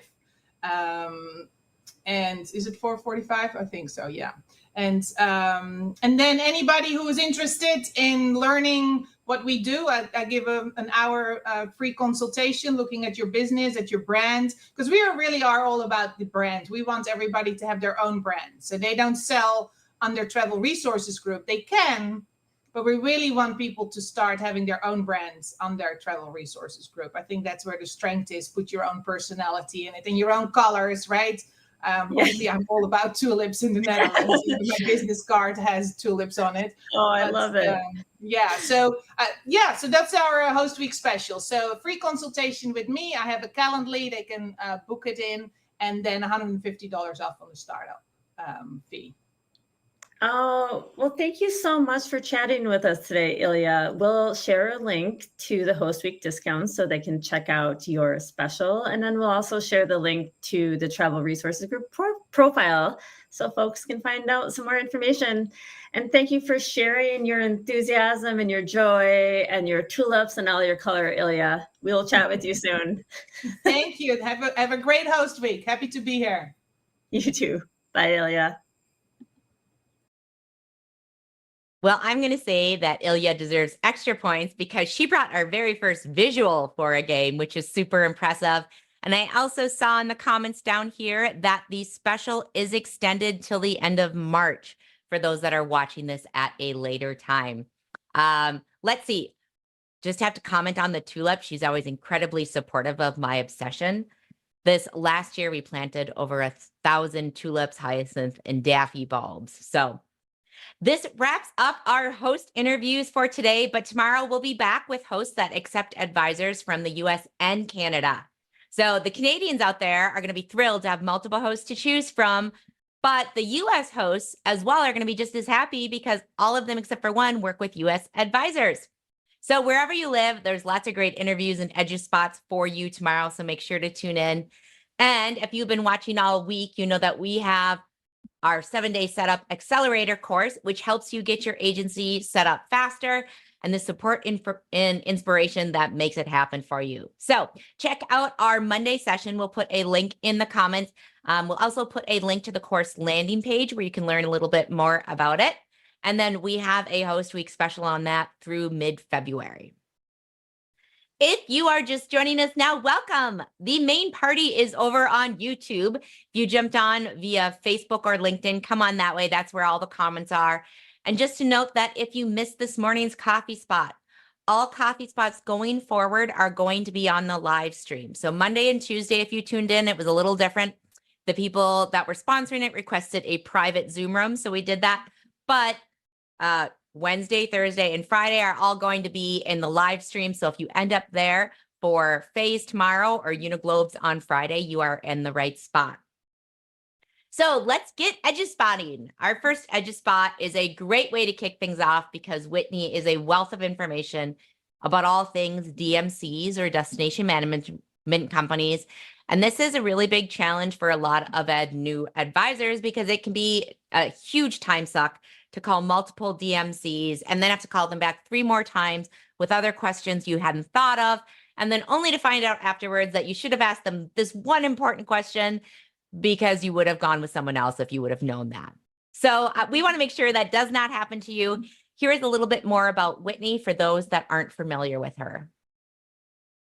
Whitney Shindelar is the owner of Undiscovered Sunsets, co-host of the Masters in Travel podcast, which if you're not subscribed to that, make sure to, and founder and CEO of The Hive, an innovative new platform for travel advisors. Alongside her passion for planning customized, innovative trips for clients around the world, she is also driven to create community around the world of being a travel advisor. So let's see, I'm going to turn it over to Whitney, who recorded this. So she'll be in the comments, I think, to answer any of your questions during the presentation. So please feel free to ask those while the recording is going. Let's roll the tape, Juan. 8 things to ask a new-to-you DMC. Don't make the mistakes I did.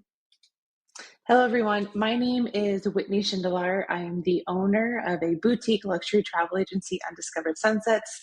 I am also the founder and CEO of Masters in Travel, a weekly podcast for travel advisors and home of the Advisor Accelerator, a membership-based community for travel advisors looking to take their businesses to the next level. And most recently, I'm the founder and CEO of The Hive, a new technology platform for travel advisors that provides a global database of suppliers and an opportunity to share our experience working with suppliers, to gather insights from other advisors about their experience working with different suppliers, and one place to keep all of our notes and all of our research. If there's anything that you take from this slide, let it be that I'm extremely passionate about the travel industry and even more so about helping travel advisors run incredibly successful travel businesses. In our world of planning travel, and in my experience building my travel business over the last 8 years, is that there are a few mistakes I made along the way when working with new-to-me DMCs. It's easy to assume that all DMCs operate in the same way, but very quickly you'll realize, if you haven't already, that this isn't always the case. So before we dive into what we should ask a DMC, if you're curious, what is a DMC and why should we collaborate with them? Here are just a few of the reasons that I really love collaborating with DMCs.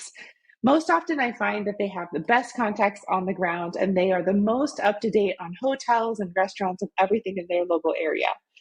The quality and the service provided at a hotel can change from one season to the next, just as it can change at a restaurant. And different neighborhoods, the vibes might change, different tours and experiences might be great one year and not the next. And it's really difficult, near impossible for individual travel advisors to keep up with details such as this. A local DMC that is on the ground, based in destination, most often they are local, they live there, they are from there, they speak the language. They know these small details and insights, and these small details and insights go a long way when we're planning a trip. Also, many DMCs are quite often crafting very unique custom experiences that are only provided to their clients, that are not available elsewhere, that we can't find if we are looking for a tour, if we are Googling top experiences in a city. They're very unique and they're very custom, and we only have access to them when we work with the DMC. The reason for this is that often DMCs are born and bred in the destinations that they are providing services in, which means they have those contacts to provide the behind the scenes type of experiences. Now, sometimes those are very exclusive and very high end and very expensive, but other times it's actually not about the money at all. And it's not an experience that is over the top expensive. It's simply an experience that could only come to life because the owner of the DMC is friends with the father of the man who owns the leather working shop, something like this.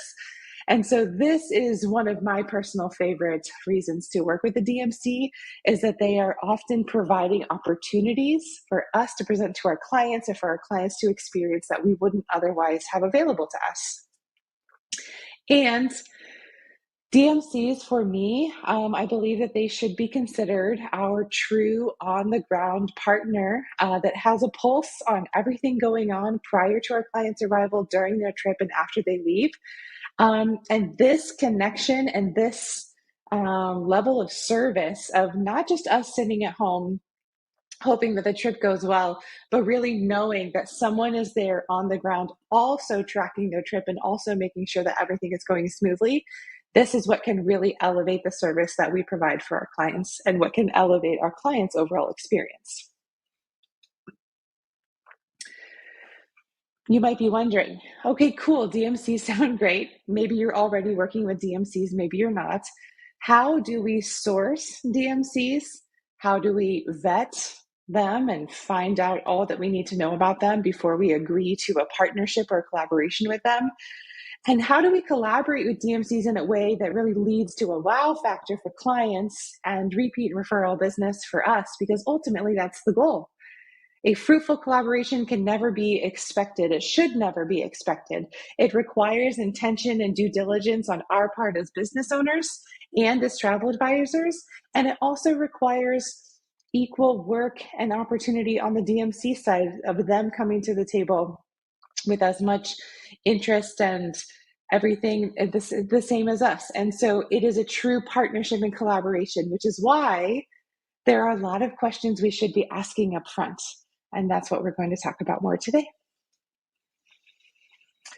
8 questions for DMCs. You'll see that I have 9 here, always overachieving, and there are probably more, but I think that these are the best to start with. And while they might seem simple and very straightforward at first, we'll dive into each to kind of discuss why they're important and some of the mistakes that I made along the way that kind of made growing my business a little bit challenging. And that would have been easier had I started with these questions from the beginning. So question number 1, where is your team located and in which destinations do you provide services? Do you have any minimum parameters for new inquiries? Do you accept partial trip designs? Do you require hotels to be a part of the booking? How do you process payments? Do you accept both net and gross payments? Do you offer price breakdowns? What starting per person per night investment is most aligned with your services? This is the one that will probably challenge them and put them on the spot the most, but I do believe it's very important. And what type of in-destination emergency support do you provide?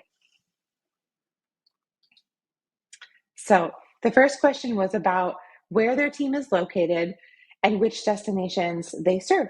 Now, before we dive into all of the nitty-gritty details about each of these topics, I want to say that there's no right or wrong answer that a DMC can give to any of these questions. And while their answers might be different from one to the next, again, it's not right or wrong. It's really us as travel advisors first understanding what are all of the potential answers, and then what is the answer that we are personally looking for our businesses?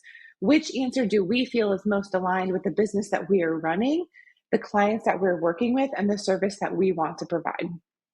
So we will find for certain that DMCs all are giving different answers to these questions. And if you start talking to other travel advisors about what's important to them and what their top priority is when deciding who they work with in any given destination, those answers might be different as well. And as long as you as a business owner, as long as you know what's important to you and why that's important, then that's the answer. So when we ask about where a team is located, most often they're going to tell us that they're either in destination, in the specific destination that they serve. So if they are a DMC for Italy, they are located in Rome, for example. And what destinations do they serve? This will tell you whether they are a small, niche, boutique team, of an operational team, that their bread and butter and their focus is on that destination and that destination only. There are some DMCs that focus on small destinations such as Malta or Sicily or Puglia, specifically in Italy, not even the whole of Italy.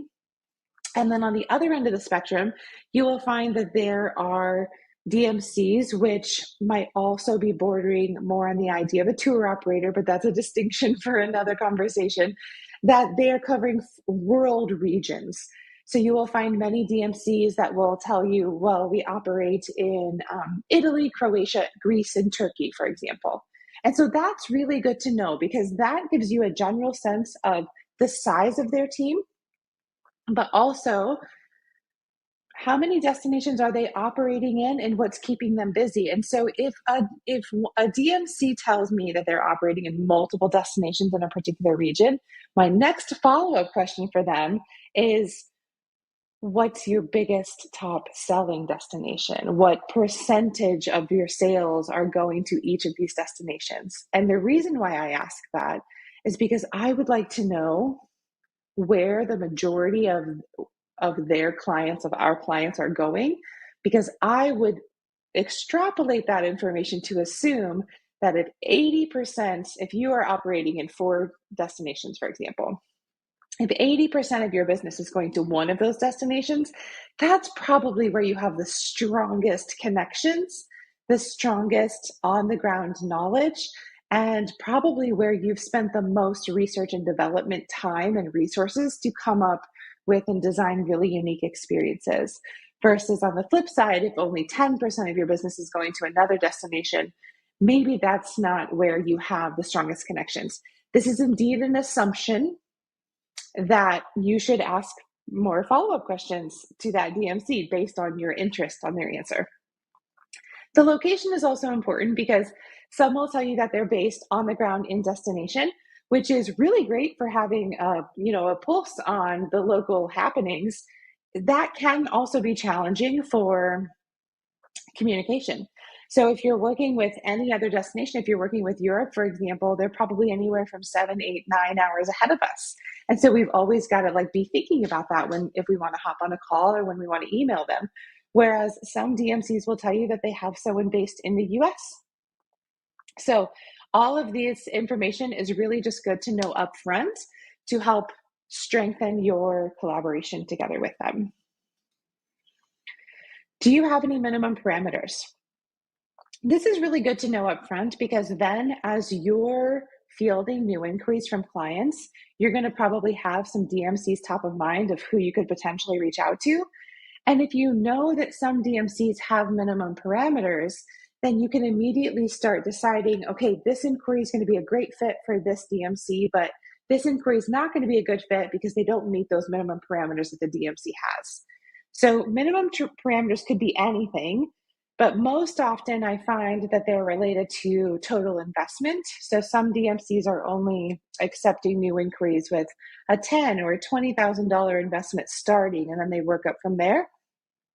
Other DMCs have communicated minimum parameters such as the number of days. So they're not really looking for just one day in the city type of booking. They want a minimum of 3 or 4, like a 3 or 4 day itinerary and then on up, something like that. So this is information that's really good for you to know up front so that you know when and when not to reach out to them. Do you accept partial trip designs? So this is related to kind of how a la carte can we be with the services that we're requesting them to book. So if we think about all of the trip components that we could book or that a DMC could book, it can be anything from hotels, unique experiences, to trains, rental cars, transfers, things like this. So what if we just need one hotel, but the clients are actually staying in 3, but we just need help with 1?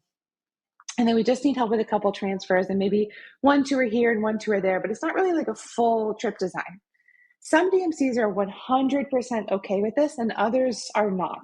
And so knowing this upfront alongside the minimum parameters and some of this other information just helps us know in advance and to kind of help us decide really quickly which DMC, which supplier partner is going to be the best fit or the best match for this client inquiry. Do you require hotels to be a part of the booking? This is similar to minimum parameters and partial trip designs, but a slightly different detail. Many DMCs rely on hotels as a really big revenue generator for them. They have an immense volume of bookings every single year, which helps them sign and solidify contracts with certain hotels. And so they only want to plan trips that include the hotels. On the other end of the spectrum, there are DMCs that don't book hotels at all. Like they don't even touch it. They don't know anything about it. They can't help you to answer questions. They really just focus on the experiences and the transportation logistics. And then there are some in the middle that you can take it or leave it. They're happy to help you. They can offer guidance. They can book them if you want. But also if you prefer to do them separately, you can absolutely do that. So I think that this is really important to know from DMCs how they operate. This is also really, really important to know for you as an individual travel advisor. What do you prefer the answer to be? I know for me personally, there are destinations where I prefer to book the hotels myself. The amenities, the preferred partner relationships are there. I have personal connections to those hotels, so I want them to know that the booking is coming from me. And so in certain destinations, I like to work with the DMCs who will let me do the hotels on my own. In other destinations, I don't know the hotels that well. I don't have as close of personal connections. And I actually really don't even know where's the best place to stay and what's going to be the best fit. And so I rely on the DMC's suggestions. And so even for me, what I'm looking for isn't the black and white answer. What I'm looking for to the answer to this question depends on the destination. How do you process payments? This is a seemingly simple question, yet I have found many times throughout running my business that I find myself surprised a little bit at how differently all the DMCs process payments. I have seen DMCs that will send a credit card link and it seems super easy and straightforward, but that they only accept Visa or MasterCard and no Amex.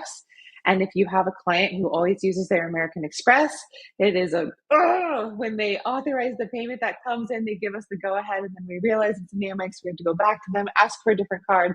And all of these little hurdles slow us down, but also kind of sometimes makes the client wonder, is this the first time you're doing this? And we don't really want to give them moments of question marks or grayness like that. There are, on the other end of the spectrum, there are DMCs who only work with wire transfers. They don't work with credit cards at all. You'll see this a lot in Africa. So we need to know that up front for sure. And that may or may not be okay with our business model and how we have things set up. There are some DMCs who don't have credit card processing links, like an online payment, and it's literally a form that must be filled out, like a PDF, and sent back to them. And so knowing how they process payments up front helps us decide, is that okay with me? And then if yes, if there's a small detail like we don't accept American Express, that we can be one step ahead of our clients. Say, hey, I know you usually love to use your American Express, but for this particular payment, do you have a different card that we can use? And also, some DMCs will build in that credit card fee of about 2.5 to 3.5%. They'll build that into the package. Others won't. And so they won't assume that your clients are booking with credit cards, even though I think for me, all clients book with credit cards. So then we get the total and we think that that's the total. We present it to our clients, we get their authorization, and then we find out, oh no, we have to add 3% to this grand total that we weren't expecting. So these payment questions are really important to discuss up front. Do you accept both net and gross payments is a similar question, but is important to know based on our business model. Can we pay the full gross amount to you and you send us back the commission after the trip? And or if we want, can we process the net amount and then we retain the commission on our side? All travel businesses are different, but not all DMCs are set up to operate in both ways. So making sure that they're going to operate in the way that you prefer is very important. Do you offer price breakdowns? This is something I like to ask upfront before we ever get started, because if by the time I ask the question later and they say no, it's generally too late to go back and start again. So understanding how a DMC is going to present the proposal and the total pricing is really, really important, that we know what we prefer and we know what our clients prefer and what they're expecting. Because if there's any question mark about the pricing and you're working with a DMC that doesn't offer a price breakdown, that could really, really slow down the sales process and make it more difficult. What starting per person per night investment is most aligned with your services? This is really good to know. Is the client inquiry I'm working on a good fit for you at all? They will struggle to give you this answer, but I encourage you to push them on it a little bit, just so you know, so that it helps you also educate clients on how much a trip should cost. It also helps you know before ever reaching out, this is a great fit for that DMC, but this is a great fit for that DMC, and it saves everybody a lot of time and energy. What type of in-destination emergency support do you provide? Knowing if it's 24 hours, knowing if it's a phone number, knowing how either you or your clients can get in touch with their team on the ground before an emergency arises, and rather than making an assumption that they have a 24/7 number when maybe they don't, is extremely important. Why are these questions important, and when do we ask these questions? These questions are so important, because in a lot of destinations, there are so many DMCs. So how do we choose who to work with? Often the answers to these questions tell us, they will guide us. And so we start to learn what we are looking for, and we can start to kind of separate and compare and contrast different DMC options to decide who we feel most comfortable working with. We can also ensure that their business model is aligned with our travel business and the service that we want to provide. And if we ask these questions up front, it can help us to avoid surprises, because finding out some of the answers to these questions when we're halfway through the planning process is the worst. And it's happened to me so many times. So it helps you kind of avoid that. When to ask? At trade shows, conferences, and on webinars is the perfect time to ask when you're meeting a New-To-You DMC and say, hey, not only do I want to know about all the cool things you can do, but also tell me how you operate, tell me how you run as a business, and ask these questions. And ask colleagues. So when you go to a colleague and you say, hey, I'm really looking for a DMC in Portugal, instead of saying just any DMC in Portugal, you might specifically say, I'm really looking for a DMC in Portugal that operates in both Portugal and Spain, and that also offers a price breakdown. That's going to help colleagues narrow down the list of who to recommend to you quite quickly. So how do you streamline all of this information? Because already it can feel like a lot. Like if I ask every DMC that I meet at a conference all of these questions, that's a lot. So how do I gather a list of DMCs that operate in a destination? How do I organize my notes after I ask these DMCs all these questions? And then, or did other advisors share with me, where do I put all these notes? And then when I do work with a DMC that I either really loved or that I kind of struggled with a little bit, how do I share this experience in a meaningful way with fellow travel advisors? And how do I, in return, gain from their insights and who they're working with? The Hive is exactly built to do all of these things, to streamline this research and knowledge gathering process that all travel advisors are going through for DMCs, which is really specific, but also for hotels and representation companies and cruises, everybody. Here you can see a DMC profile on the Hive. This shows you, this is a completed profile that I took from a DMC. We can see their minimum parameters. We can see whether they accept partial trip designs. We can see if they require hotels to be a part of their itinerary. We can also see here how if they offer price transparency or not, if they quote in net or gross. All of these are the same questions that I shared with you that you should ask a DMC. And so now what we're doing on the Hive is we are inviting DMCs and hotels and cruises and tours to complete their profile. And we are asking these questions for you. We're saying, hey, we know that these are all the things that we need to know about you. So tell us so we can have it all in one place. And then advisors can come in and say, I need a DMC in Portugal. And you can click all the filters that you're specifically looking for to say, here are 3 DMCs that meet the parameters that you're looking for. And then travel advisors can actually share their experience working with that DMC.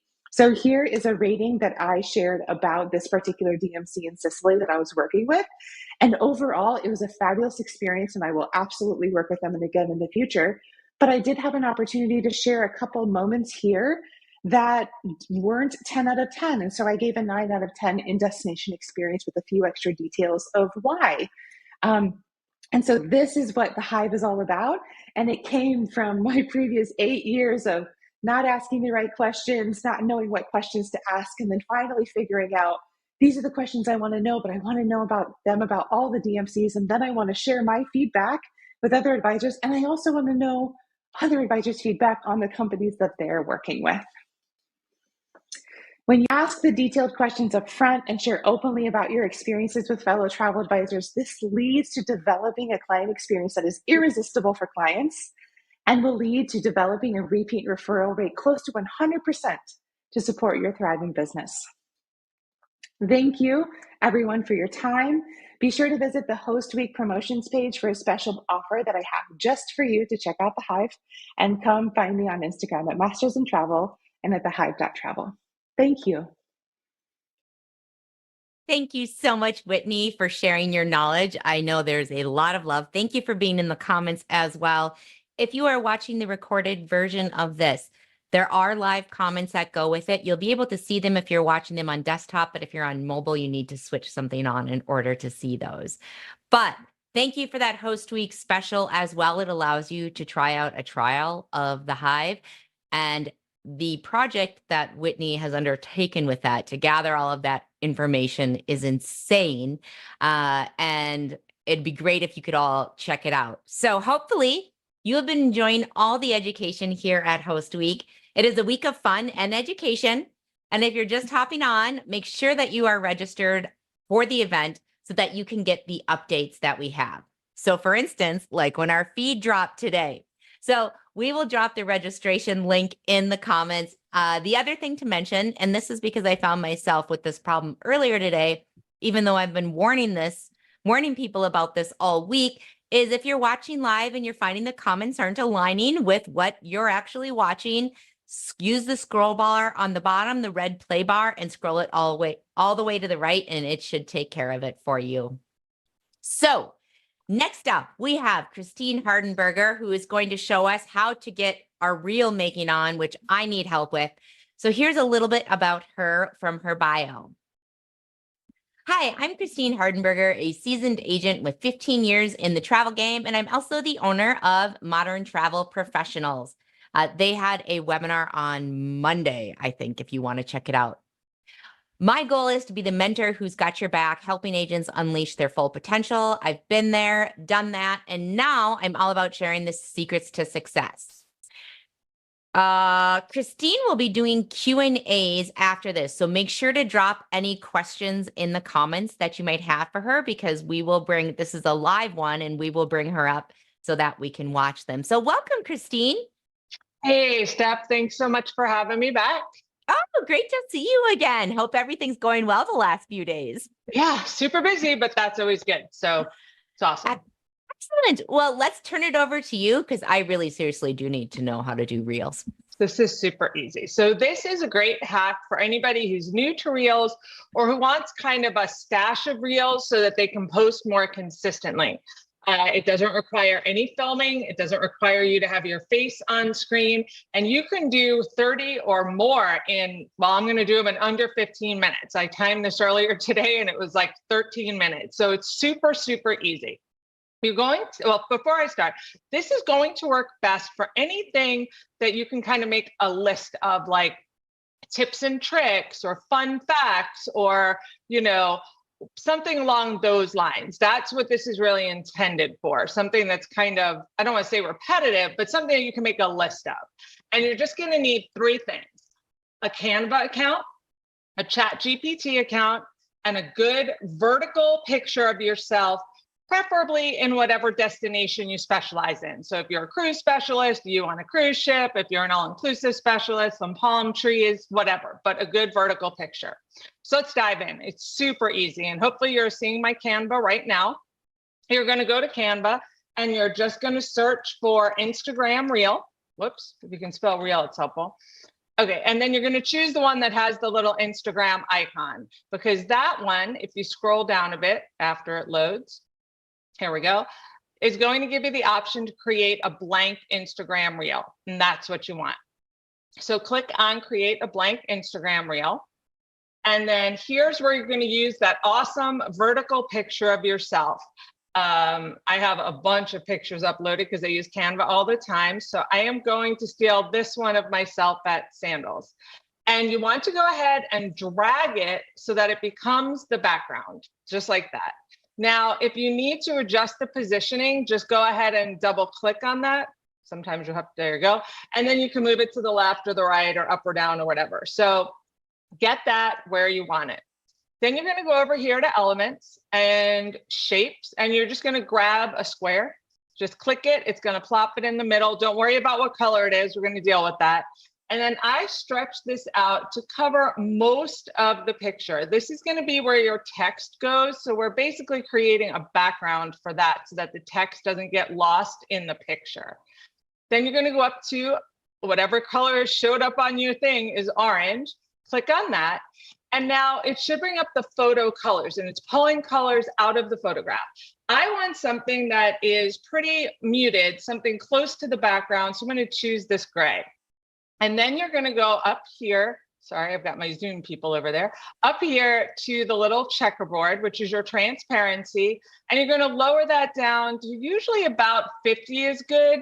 If it's a very busy picture, this one is a really big picture of my face, you could do 60. You still want to be able to see the picture, but you want to make sure that the text is going to stand out. And now you're going to add text. I recommend starting with just 2 text boxes. You can do more as you get more comfortable with this procedure, but 2 is a great place to start. So you're going to do 1, and sorry, I keep having my Zoom people in front of my tools here. Add a text box and move that up toward the top in the middle. And then a second text box, not all the way in the middle. Some of this is stylistic and you'll be able to change it later. Now, this is going to be, the top one's going to be a title, and we'll go over that in a minute. And then the second one is going to be the actual meat of your reel. So it's going to be probably 10 to 15 words.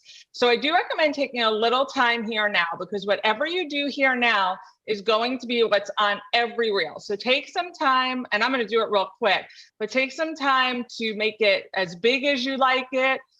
Maybe change the font. You know, you want it to stand out. You want it to look really good.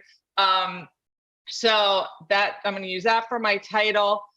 For my text, I'm probably just going to leave this. Now, make sure you spread your text out. Again, you're going to want this to fill up. It's probably going to be 10 to 15 words, maybe a few more.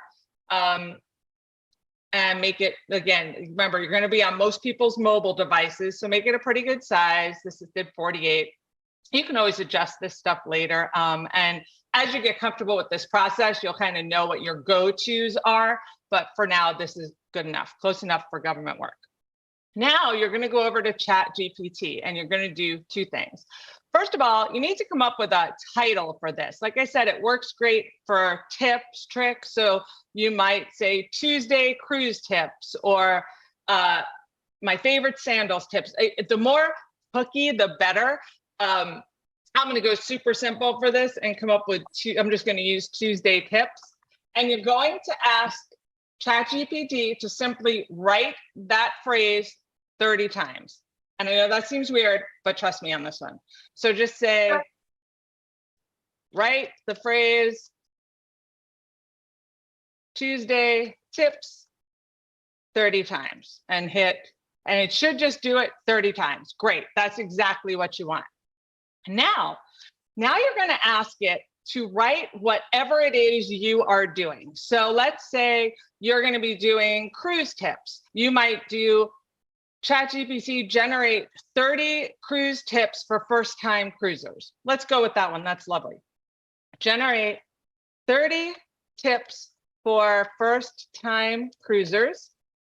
And you want to keep these relatively short because they have to stay on that picture. Keep each tip to 20 words or less. And then just hit enter. It'd be nice if I could spell less. There we go. And it'll come up with 20 or 30 tips, however many you asked it to do. Now, normally what I do, first of all, you want to be really specific. This was very general, so the tips are pretty general. This is just a framework.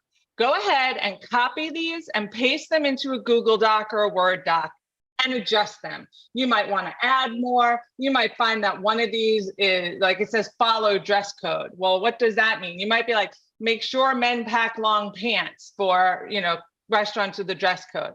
Use this as a jumping off point. Today, I'm just going to use this as is because I'm showing you the process. But ChatGPT is a tool. It's not perfect. So this will start to give you an idea. And of course, if you just want to write 30 tips, you go right ahead and do that. So now you have your content. Go back over to Canva. And now we are going to go to bulk create. It's on the left-hand side. Now, I use bulk create often, so it actually shows up for me. If you don't see it here on the left-hand side, go to apps, which you will see, and just search bulk create. And then the first one, which has no picture or anything, is the one you want. Awesome. And it's going to bring up this screen, and you're going to do enter data manually. And you're going to bring up what looks like a spreadsheet. It does not, unfortunately, act exactly like a spreadsheet, which is going to explain why I had ChatGPT run the same thing 30 times. So you're going to want to take the first one, and you're just going to clear that off and call it title. And then the second one, whatever you're doing. And we're just going to say tips because that's what we're doing. Now you're going to get rid of this. And in case anybody's like, why doesn't she just highlight it and get rid of it? You can't. It's annoying. It's very irritating, but it's just a couple of things. So just individually. Now scroll down because you only have 20 rows, yeah. And again, unlike a regular spreadsheet, you just can't add like 10 more rows. I've not been able to figure out any way around this. If somebody does, please let me know because I've tried. If you just click on 20, it will add one. So you just got to keep scrolling and adding until you get to 30. Again, a little tedious, but not the end of the world. All right, so now I have 30 columns. Awesome. Now you're done with that. Okay. Oh, I'm sorry. No, you're not. I'm an idiot.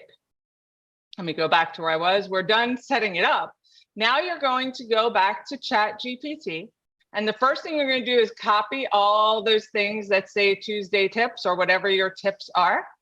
All right, let me scroll up, get them all. And you're going to put that in the first column, whatever your title is. And this is where you can't do like a normal spreadsheet where I could just drag it down. It does not work. Now, on the second column, you're going to take your tips, whether you copy them from ChatGPT or Google Docs, whatever. Copy, paste that into the second column. Now you're done. Now over here, the title should say whatever title you put in. And then the tip should show the first tip and then probably part of the second one. Awesome. Now, next thing we're going to do is we're going to go and highlight the title and we're going to hit animate. And it's going to bring up all these animation options. And as you hover over them, it's going to show you what the animation will look like.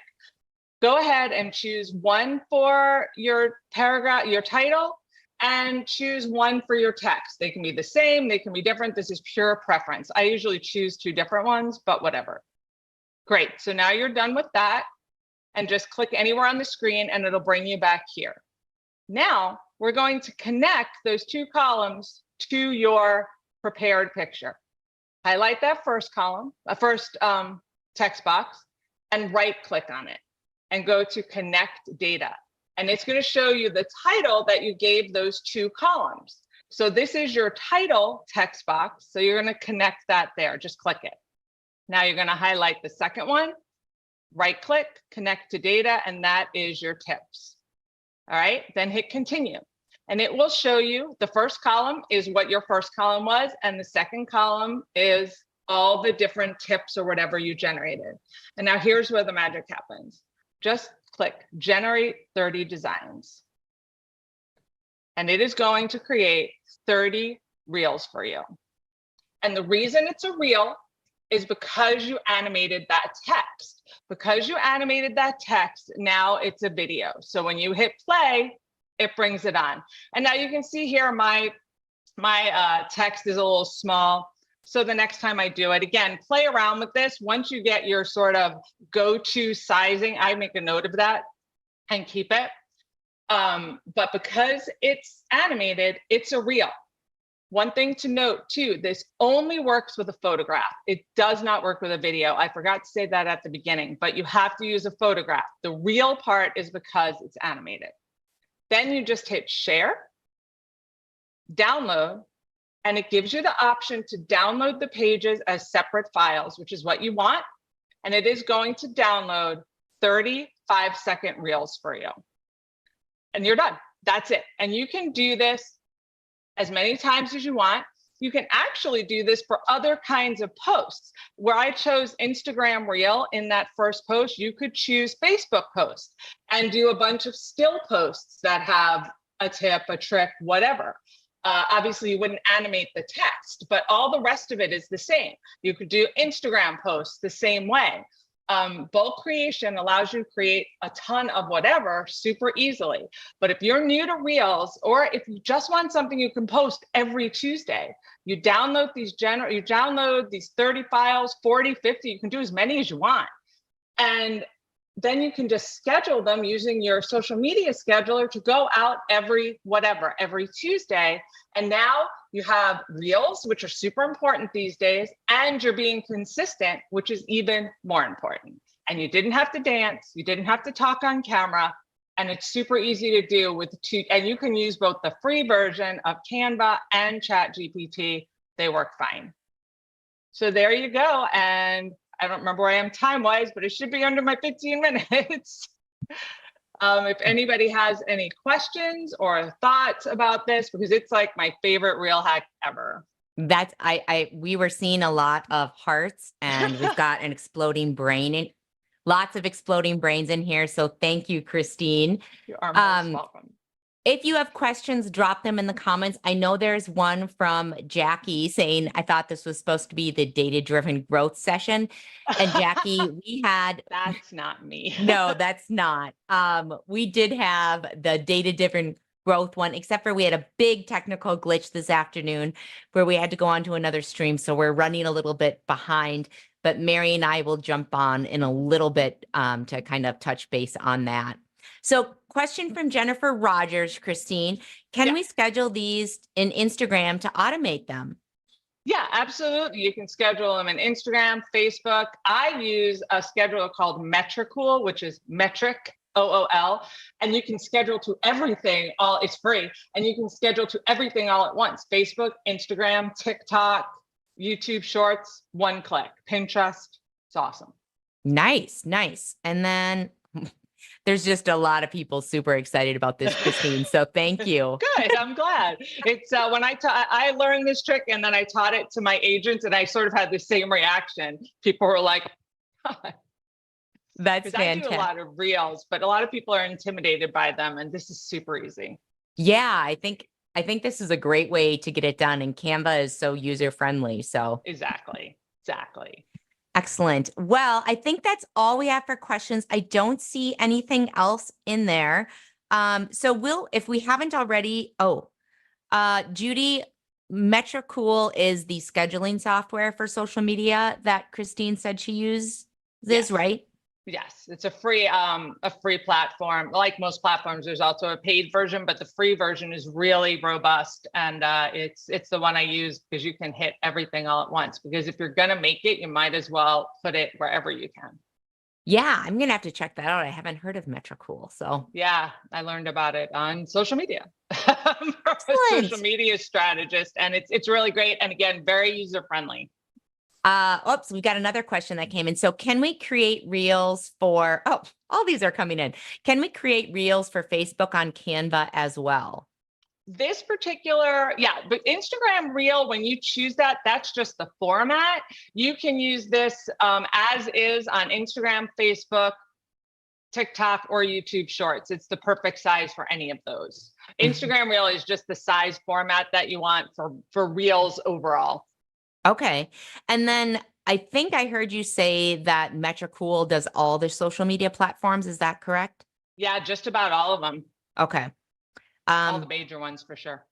Excellent. And then we put the link in there for the comments, and we'll also put the link into your interview on Monday if we haven't already for the host agency side of things. So thank you again, Christine, for sharing that with us.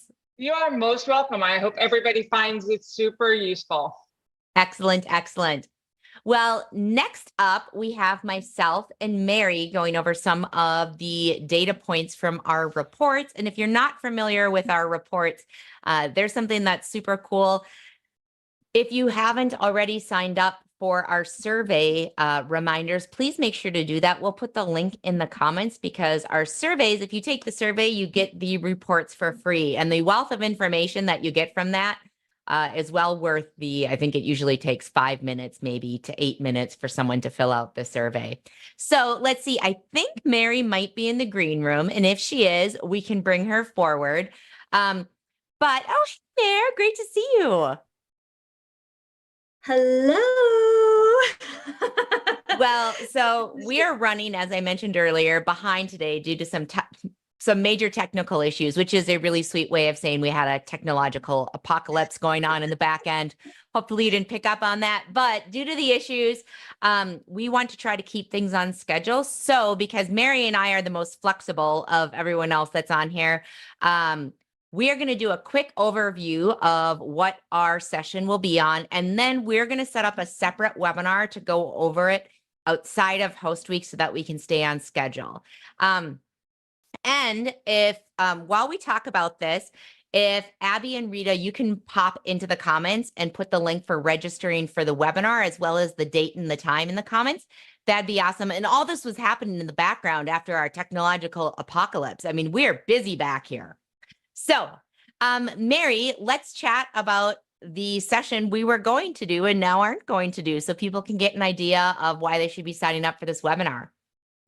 Well, you should definitely sign up for the webinar now, because now we're going to have time to nerd out and make so many slides. It's going to be so good. So anyways, Stephanie had this harebrained idea a few years ago to do a ginormous survey. And so what happens is we do these surveys, and last year 2,600 advisors took the survey. And we have all this data, as you can tell. And so we get these reports, they're like 60 pages, 70 pages. It's bonkers. So you have all this great data, and anyone who takes the survey gets a free report. But it's like, what do you do with all that information? So this webinar is all about, what do you do with that information that you can find in HAR reports, right? Yes. So and I think the important thing to say is the reports too, not only is it tons of data, but we make it very specific. So we'll be breaking down during the session. Our reports are for hosted advisors who have differences from independently accredited advisors, which is another one of our reports, versus employees of travel agencies. So we cover all sorts of different topics about these. Yes, exactly, Stephanie. And that's one of the things that makes our report so unique, is that it looks at all those different advisor segments, and you can really hone in and personalize the data so it makes sense for you as an advisor, and kind of like pick out where you fall in the whole narrative of what's happening in terms of like income and fees and demographics and satisfaction and host agency relationships and more and more and more. So we scheduled the webinar for February 21st. That's a Wednesday afternoon, 12 CT. You'll have the link to it. Please sign up. It's going to be fabulous. And some of the things that we're going to be talking about, look at me, I'm so modest. It is going to be fabulous. Too bad we couldn't do it today. It's going to be really good. And a couple of the things that we're going to be looking at is like some of the questions that this report can answer for your agency, kind of like, hey, startup investment, like how much can I expect starting up? How do I compare like what other people are spending starting up?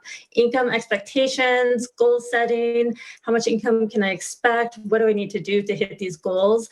And so we're going to go through and just offer really concrete ways to look at the report and show how you can use the data to kind of inform you about decisions about starting up your agency, doing like income and sales projections, and understanding what steps you need to take to hit those income and sales goals that you have. We'll talk about how the data and report can help you establish or evaluate your fees. We're going to talk about a little bit about operations and technology, making some of those decisions, and scaling. It's going to be really comprehensive. It would be even better than it would have been here because we have more time. We don't have Rita there being like, you need to stay on schedule with the run of show. No. Kidding, Rita. Well, and it's actually perfect because with the new timing now, my 5-year-old's about to run into the door, and so we'll spare us from having Avi bomb host week. So excellent. Well, so hopefully that whets your appetite for a much more thorough conversation that we'll be having. Again, we'll drop the link in the comments to register. Please make sure to register. And we will see you in a few weeks for that. So thanks, Mary, for coming on. Last thing. Oh, if you have questions, like specific questions that you are curious about that you would like to have addressed in the webinar, please drop those in a thread. I actually can't see the comments right now, but I will go in and keep those in mind, and it will inform our programming because we're really serious about taking feedback. So excellent. Yay. Well, thanks, Mary. Tell Avi hello. I will. Bye. All right. Well, next up we have Recorded Steph, and I am hanging out with Marc Casto, who ended up selling his company to Flight Centre Travel Group. If you know Flight Centre, if you're in Canada, it's a common storefront travel agency. In the US, it's the Liberty Travel is their brand. It's heavier in the Northeast. But we have talked about this before, but even if you're brand new, thinking about selling your company from the very beginning and building things in for that is going to be so beneficial for you. Even if you think you're never, ever, ever going to sell, life sometimes happens and surprises us. So our goal with this is to have your agency all set up so that whenever the time comes to sell, you are going to get the most for it, because the last thing we want is for you to be selling a distressed asset, or what that really means is you're not really prepared to sell, so you're not going to get the optimal amount of money for that company that you have sweated away and put so much blood, sweat, and tears into. One thing to note is that all the information in this session is nearly all evergreen. So I would suggest for those of you that are just starting out and are like, this feels a little bit too far out there for me, I would suggest taking a link, copy the link to this session and put it in your calendar and have it an annual reoccurring event. So that way, whenever you are starting to move towards that, maybe I want to do something differently, or maybe I want to like sell and I don't want to be running a company anymore. I just want to be selling travel. That way you can watch and start thinking about what you need to do to prepare. Because in an ideal situation, you should be preparing to sell your company a year or two before you're actually going to sell. So with that, I'm actually going to pass it over to myself and Marc. So let's hear what we're going to say. Well, hello, everybody. Steph Lee, and today doing another EDUSPOT, co-EDUSPOTting with me is Marc Casto, the CEO of MVC Solutions in Casto, Philippines. Hello, Marc. Hi, Steph. Great to see you. Great to see you. And I couldn't help but notice there was a puppy in, you know, we love dogs here, and Host Week is all about the animals. So go ahead, give us an intro. So yes, I know how much you love dogs. We've spoken at length about it, and also more importantly, you get a lot of pictures. Your fans and friends love dogs. So this is Molly. She was adopted by us during the middle of the pandemic. More importantly, I'd say that she adopted us during the pandemic. So she is all of probably 2 years old, thereabouts, and is notorious for seeking any lap she can or any morsel of treat that you can find. So she has relocated to the great Commonwealth of Massachusetts, and oftentimes this time of year, you will find her just covered in snowballs. Oh, I love it. The little fur balls. Yes, the little fur balls. So I love it. So Marc's from California originally, so yes. His language is obviously like a warm weather person's. Yeah, thanks, Steph. Okay. Whereas I've been transplanted to Texas and have no idea what's going on. I was like, let's walk the dogs through a beautiful green field. This is going to be amazing of grass.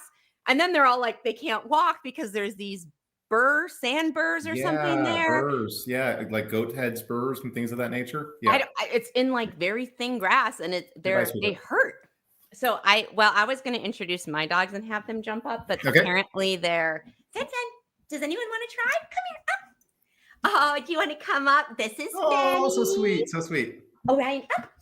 Come here, up here. No, don't steal those. Come here. Oh, there's a good boy. Oh, what a sweetie. And that's Orion. So, all right, boys, your time is done. Now, Marc and I need to get down to business. Yes, exactly. We have to do what we're asked to do here. I know. So thanks for bearing with us, everyone. All right, Marc, we want to chat about, this is about beginning with the end in mind. And the idea behind this was Marc and I were talking. So Marc was able to exit, and his family's company, one branch of it, was acquired. And just talking about for advisors, because whether you're new or experienced, it is important to like set your agency up for success, not just in the day-to-day dealing with your clients, but if you need to exit, whether it's a planned exit or an unexpected one, that you have not just your books in order, but lots of other things. So I want to talk about that today. Let me see what my first question is for you. So just while you're looking at the questions, just a quick background on it. When I was in Carlisle Travel US, the operations that we had is we sold that company in February of 2019 to Flight Center. Prior to that, I'd done a number of acquisitions. I think it was 8 in total, while building up Casto US.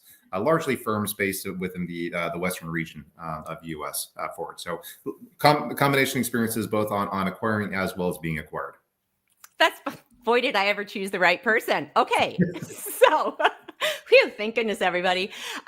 So Marc, walk us through, because travel agencies have a typical way that they're valued, just like any niche that's out there. So how are agencies typically valued when someone's buying them? Yeah, that's the most important question, I guess it really is at the end of the day. So historically, there's a lot of different ways that have been used, either as a percentage or multiple of sales or of revenue, or some kind of factoring associated between sales revenue, margins, and income. all of those pretty much have gone by the wayside over the course of the last 10 years by recognition of the fact that travel agencies are like all service companies. They're really about cash flow and cash flow maximization. So a cash flow valuation is almost always structured as a multiple of what's called EBITDA, EBITDA. Earnings before interest, taxes, depreciation, and amortization. Oh, that's fun sounding. Yeah, I know. Everyone's super excited right now. It's like, oh, hey, let's talk about EBITDA. Did you say amortization? Wow. Amortization. Yeah, I know. It didn't take long to get the 25-cent words inside there. But I mean, basically what that does is it tells you how much cash is being generated by the firm. Yep. Because, and I'm looking ahead at some of the questions, there's really not much in the way of assets that a agency has. What it has is cash generation. It has client lists. It has goodwill. It has these things which are kind of amorphous. But what we know is that it generates income. And so as a multiple of EBITDA is the standard way to go about doing that. So if one wants to kind of look at their own financial statements, they would say, here's my P&L. Let's add back these depreciation, amortization schedules. We add back interest and taxes because those are non-profit related, those are post-profit items. And then there would be a multiple of it. Generally, the range is between 3 to 5x, up to 7x and 10x. And I've seen a couple deals go up even to 12x for it. But most people, you're looking at somewhere in the 3 to 5x range for it. There's a lot of things, and we can talk about them at length later, as to what can kind of move the needle one way or the other on that multiple, because everybody says, it's nice to get the good EBITDA number, but it's better to go from a 3x to a 5x to get your better valuation for it. So those are the ways that they're done now. The other thing just taking consideration is that there's generally two kinds of sales. Generally, there's either an asset sale or an equity sale. It's important to know if you're going through that process, because an asset sale means you're saying here's a discrete section of the assets of the company that we're selling, versus an equity sale, which is like buying stock in Apple, where you're buying not just the assets, you're also actually buying the liabilities on it. Almost every acquirer is going to look at an asset sale, because they don't necessarily want the liabilities, or because they're not really sure what those liabilities are. Yeah. And then the final thing taking consideration with that is really kind of understanding the multiple will also be driven by how a buyer is acquiring it. Are they using debt to acquire it? So one of the most important factors right now that is affecting the valuation of a company is what's called the cost of capital. Interest and inflation rates have been very high. So the cost of capital for an acquiring party is very high, which is actually going to depress the price of the firm, because it's expensive for the acquiring company to get that capital. Yep, that makes sense.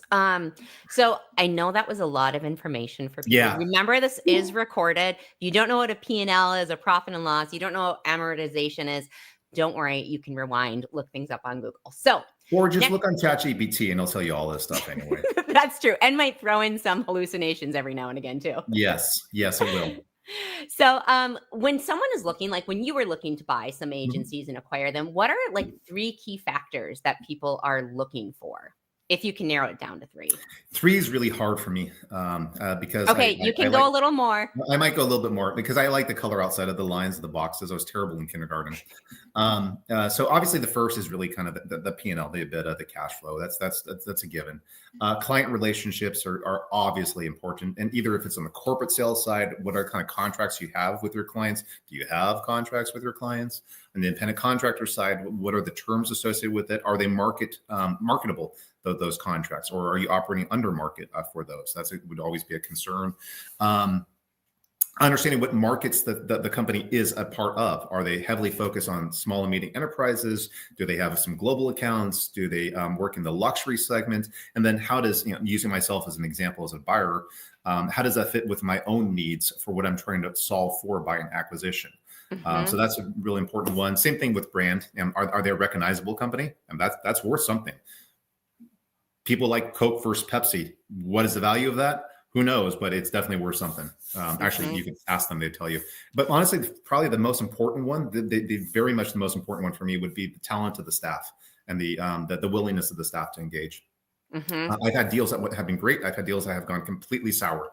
And one of the most important factors in that is the deals were that the staff was engaged, that they were part of the process, that they were focused and incentivized on the outcome, that they were looking to stay and grow, and they saw that this is a net benefit.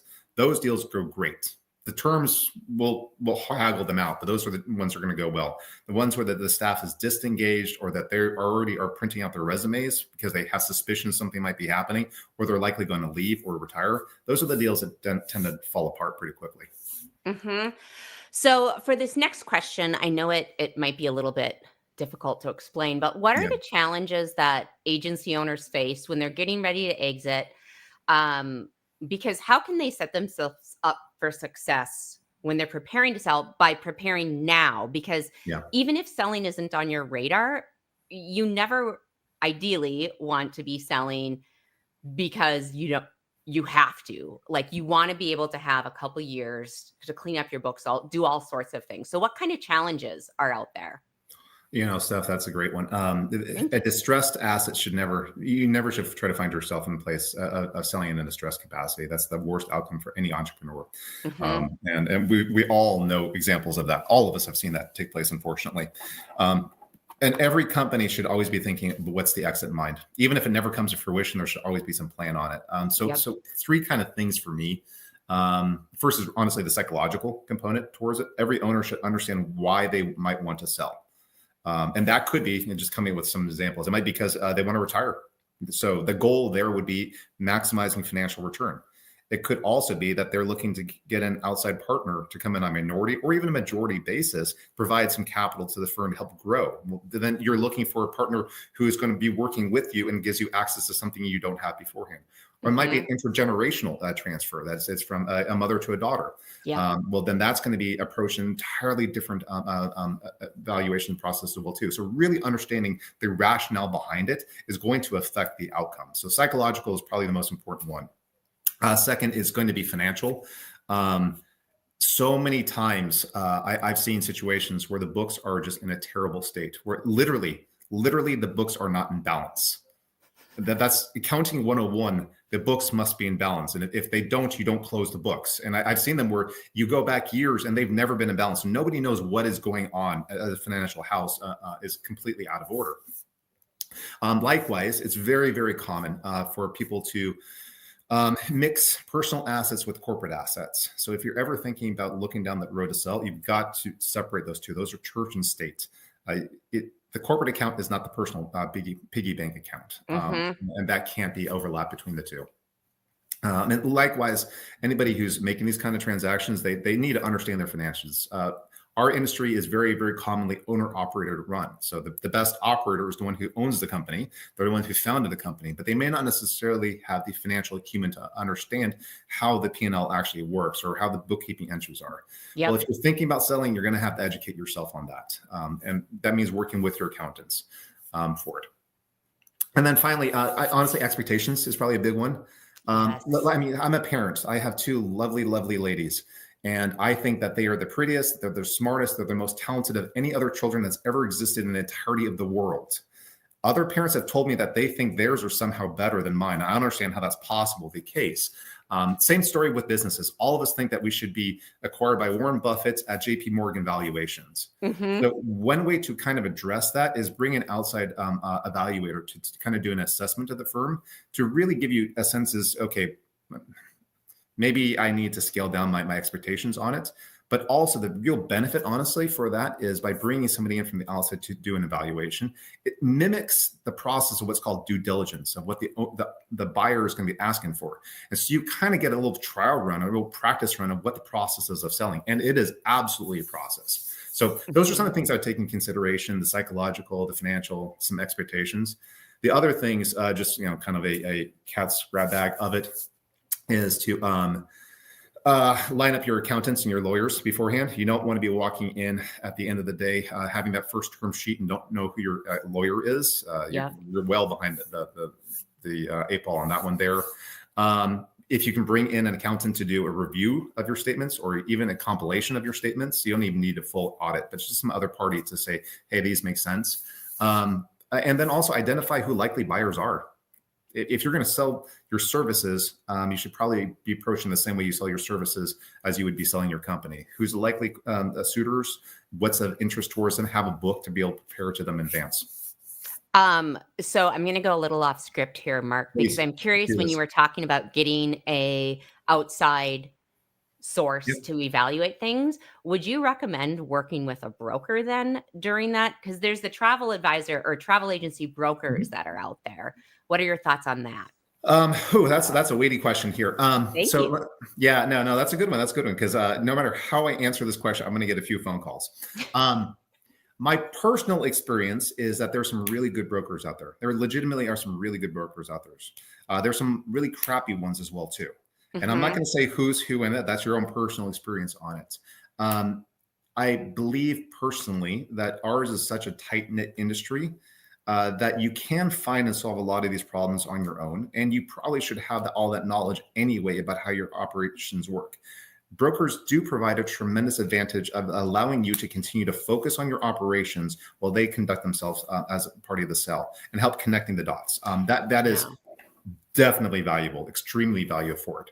But that does come with a cost, and that will reduce the total purchase price. They will also say they're going to get you a higher multiple, and that very well may be true, or bring other parties to the table. So I guess that comes down to the psychological of what are you trying to achieve, and are you the right party to be doing it for it? And if you honestly think you're not the right party, and that's a fair conclusion, then bring in a broker. If you think you have the skills, what it takes to do that, and I'm not in the trade in any capacity, then my deal, I did not use a broker for it. I'm not saying it was the best approach, but that's my own personal share. Yeah. And for people, I think, I don't know the going rate exactly because I know brokerage firms have lowered some of their commissions that they earn, but is like 8 to 10% like a reasonable expectation based on the size of your sale? Sure. Yeah. I've seen some generally between 3 to 10% in that range. Okay. Depends on the structure of the deal and the terms associated with it. There's often minimums too for what the broker is going to collect, plus closing cost fees, plus preparation fees. It's very common for the broker to work with you to prepare a sales deck. That's going to cost, and that's not cheap what that does. Yeah. So to give people an idea, it is a significant chunk of money that you would be giving up. So I know most of you, as we're all entrepreneurs and small business owners, will probably be like, I don't really want to give up 10% of my company after having had it for 20 years to someone at the very end. Okay, so quick question about, you talked about some things people can prepare ahead of time to lay the groundwork for selling their agency so they're not caught off guard.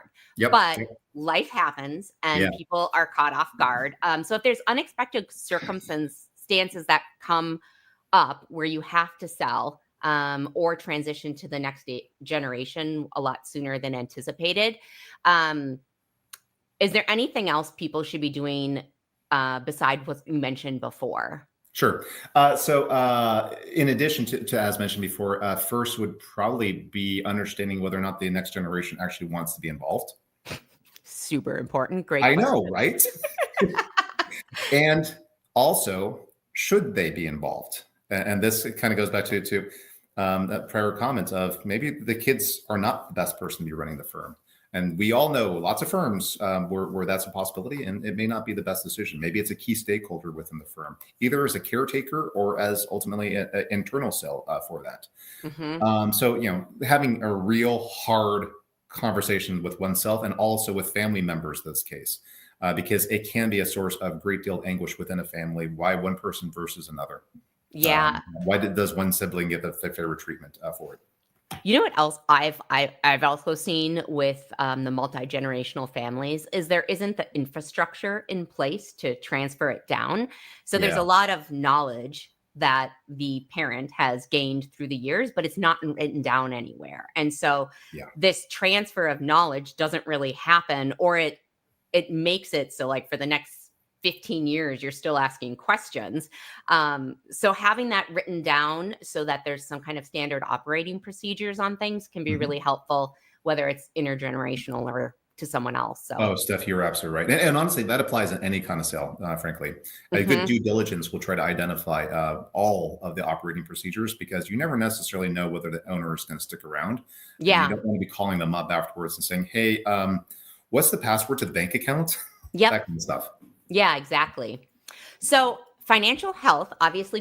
Sorry. Just thinking about that other things to take into consideration for those kind of intergenerationals is kind of also have a conversation with some of the key suppliers or partners, specifically like consortium members. If you're part of a franchise agreement, you might have a first right of refusal that has to take into consideration for it, as well as any kind of sale for that matter.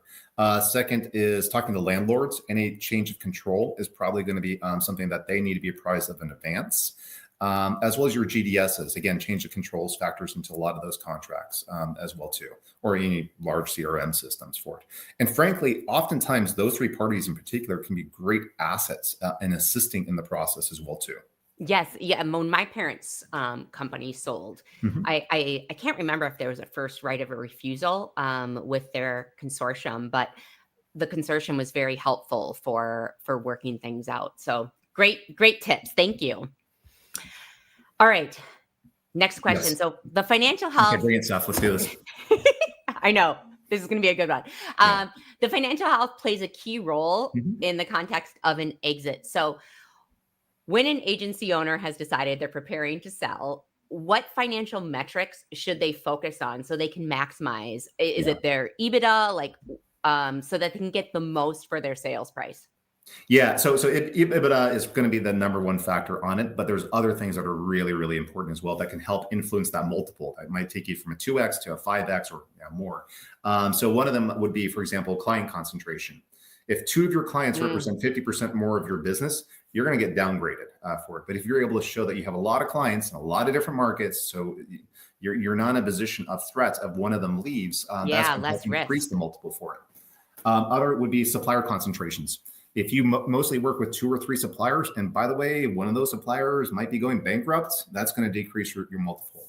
If you're able to show that you have better agreements with suppliers, or your average sale price with those suppliers is higher than the acquiring party, or your average commission is higher than that, that's going to help increase your multiple for it. Other things, if you have any intellectual property, obviously that's going to be helpful. But relatedly towards that is, and this is kind of a harder one to measure, and the way that we would ordinarily come into it is just see what percentage of the P&L, the expenses is for tech assets. Is there any tech debt? If you haven't upgraded your Windows system since Windows 95, or your servers are sitting inside someone's closet and they're just completely riddled with spyware, that's probably going to reduce the value of the firm in a large measure. And there's always a lot of those concerns about what's the cost to bring this company up to the standards of the other company. But on the other hand, if you are sitting on great technology, or you have a really well operating system, or you can demonstrate that you're not just PCI compliant, but you're also GDPR compliant, things like that, you can be a net asset for the firm, and that can help drive up the valuation as well too. Brand market access, you show that you own, we'll just say Philadelphia. You know that market more than anyone else, and that company wants to get into Philadelphia. That helps tremendously. I mean, really just highlighting any of those things that can be the cherry on top that shows that we have something of value that you can't get anywhere else. Yeah, very unique. And this really quick, because Rita has warned me, don't keep talking, Steph. And then I did a 2-minute dog intro, so I know she's angry at me behind the scenes. But would getting a trademark for the agency name, would that be considered something that would bring up the value? Okay, yeah, so definitely that's the IP. Definitely so. Okay. Yeah, because nobody. Yes. In Rita's case, I could go off on that one at length, but yes, do it. Okay. Okay, so it's hard to find exactly what you're selling with a travel agency. So there are the tangibles, we have the client list, we have the computers, whether there's spyware on them or not, and then there's the intangibles. So how can the owners measure the intangible assets, like the goodwill, and increase the value of that? Yeah, so that's where you've got to have your financial advisor helping you during the course of it, specifically, and again, get your books balanced and bring them into that process. But some of the ways to do that. So client lists are highly dependent in our industry upon staff relations. So ensuring that you've locked down your key staff, that they're not going to walk, or that they don't have they have no interest in walking during the course of an acquisition. That's a huge way to increase your value.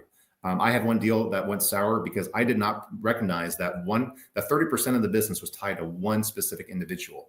And he got recruited away within 2 weeks of me acquiring the firm. And it just completely upended the economics on that deal. Bogey on me for doing that one. The other one too, and this is something that every business has its bad stories. Every business has been sued at some point or another. Every business has got some. We have not. Everyone Mark. other than HAR, everyone Yet. other than HAR has had some legal challenge at some point or another in their history, and obviously frivolous and unwarranted, anything that nature. But an important thing that always needs to come up during the course of the conversation is what those things are. And if there is a situation where the company does not disclose those things, if it's got some black mark on its reputation, if it doesn't disclose it when the time is right to disclose it, it's going to jeopardize the deal, and rightly so, because it caused every single thing before that to come into question. So those really need to be decided towards that.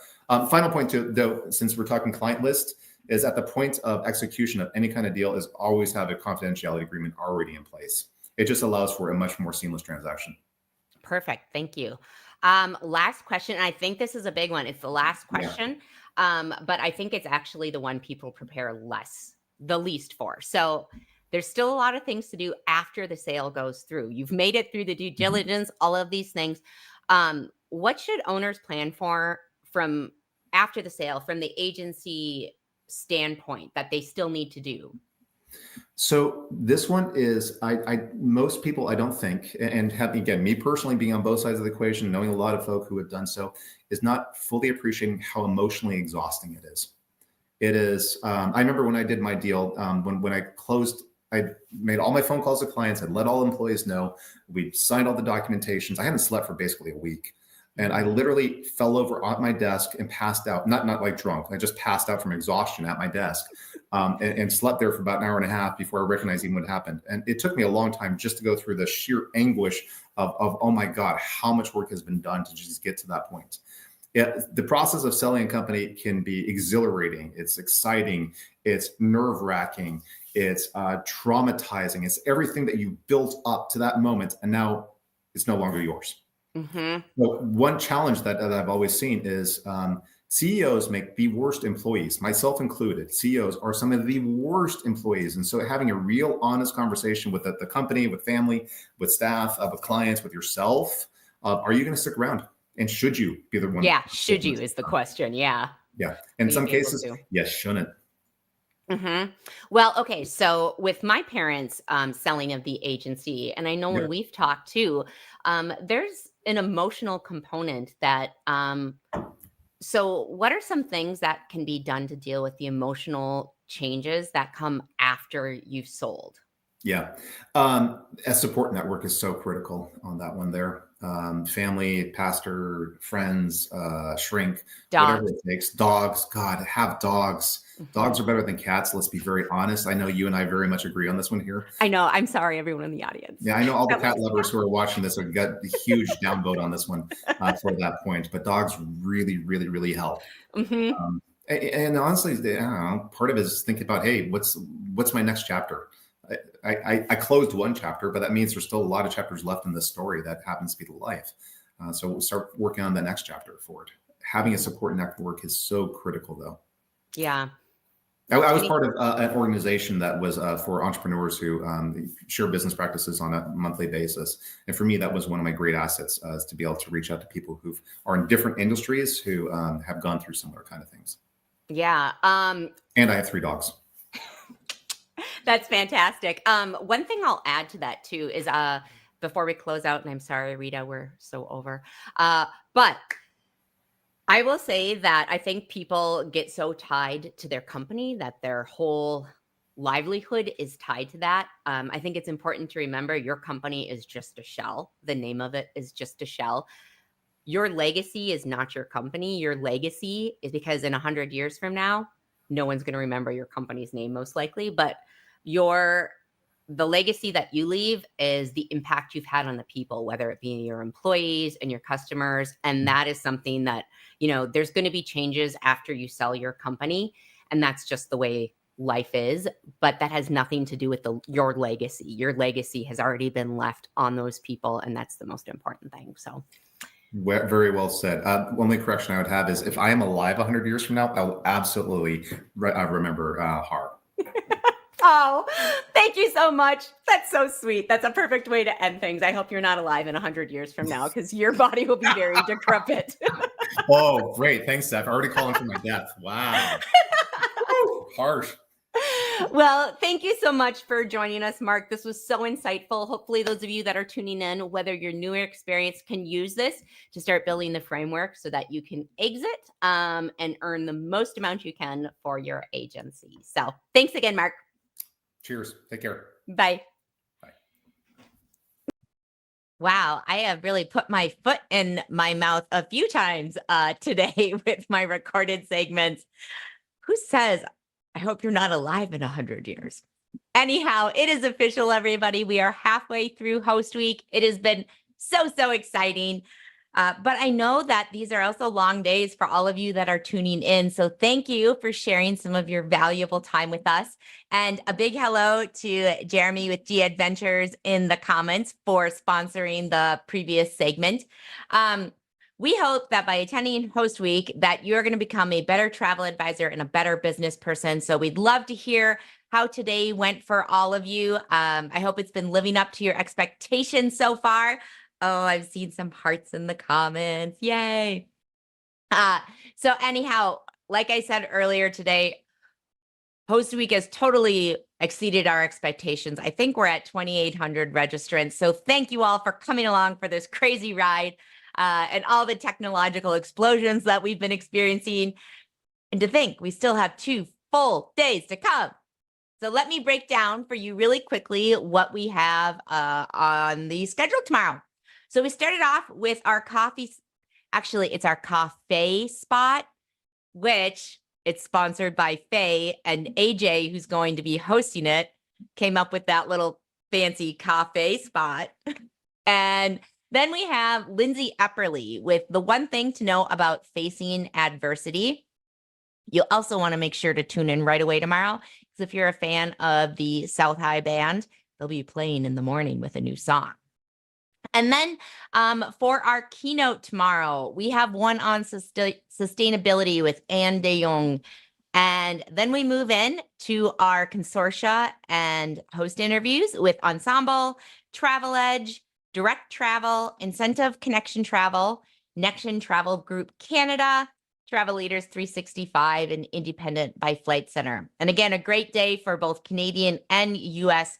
Advisors looking for a host agency tomorrow. And we also have Largay Travel in there.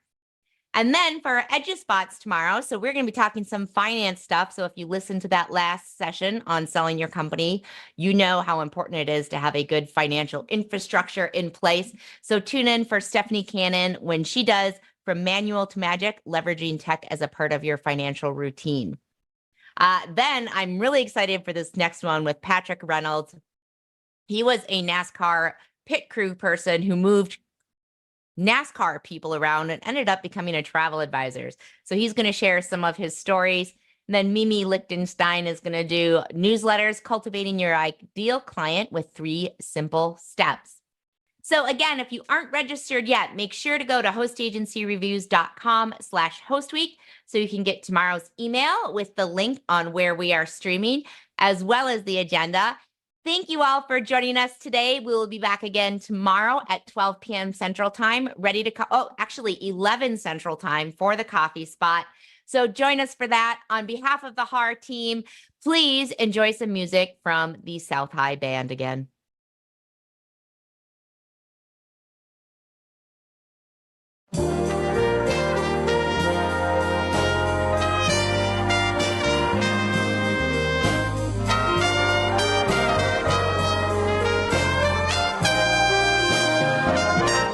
I see trees of green, red roses too. I see them bloom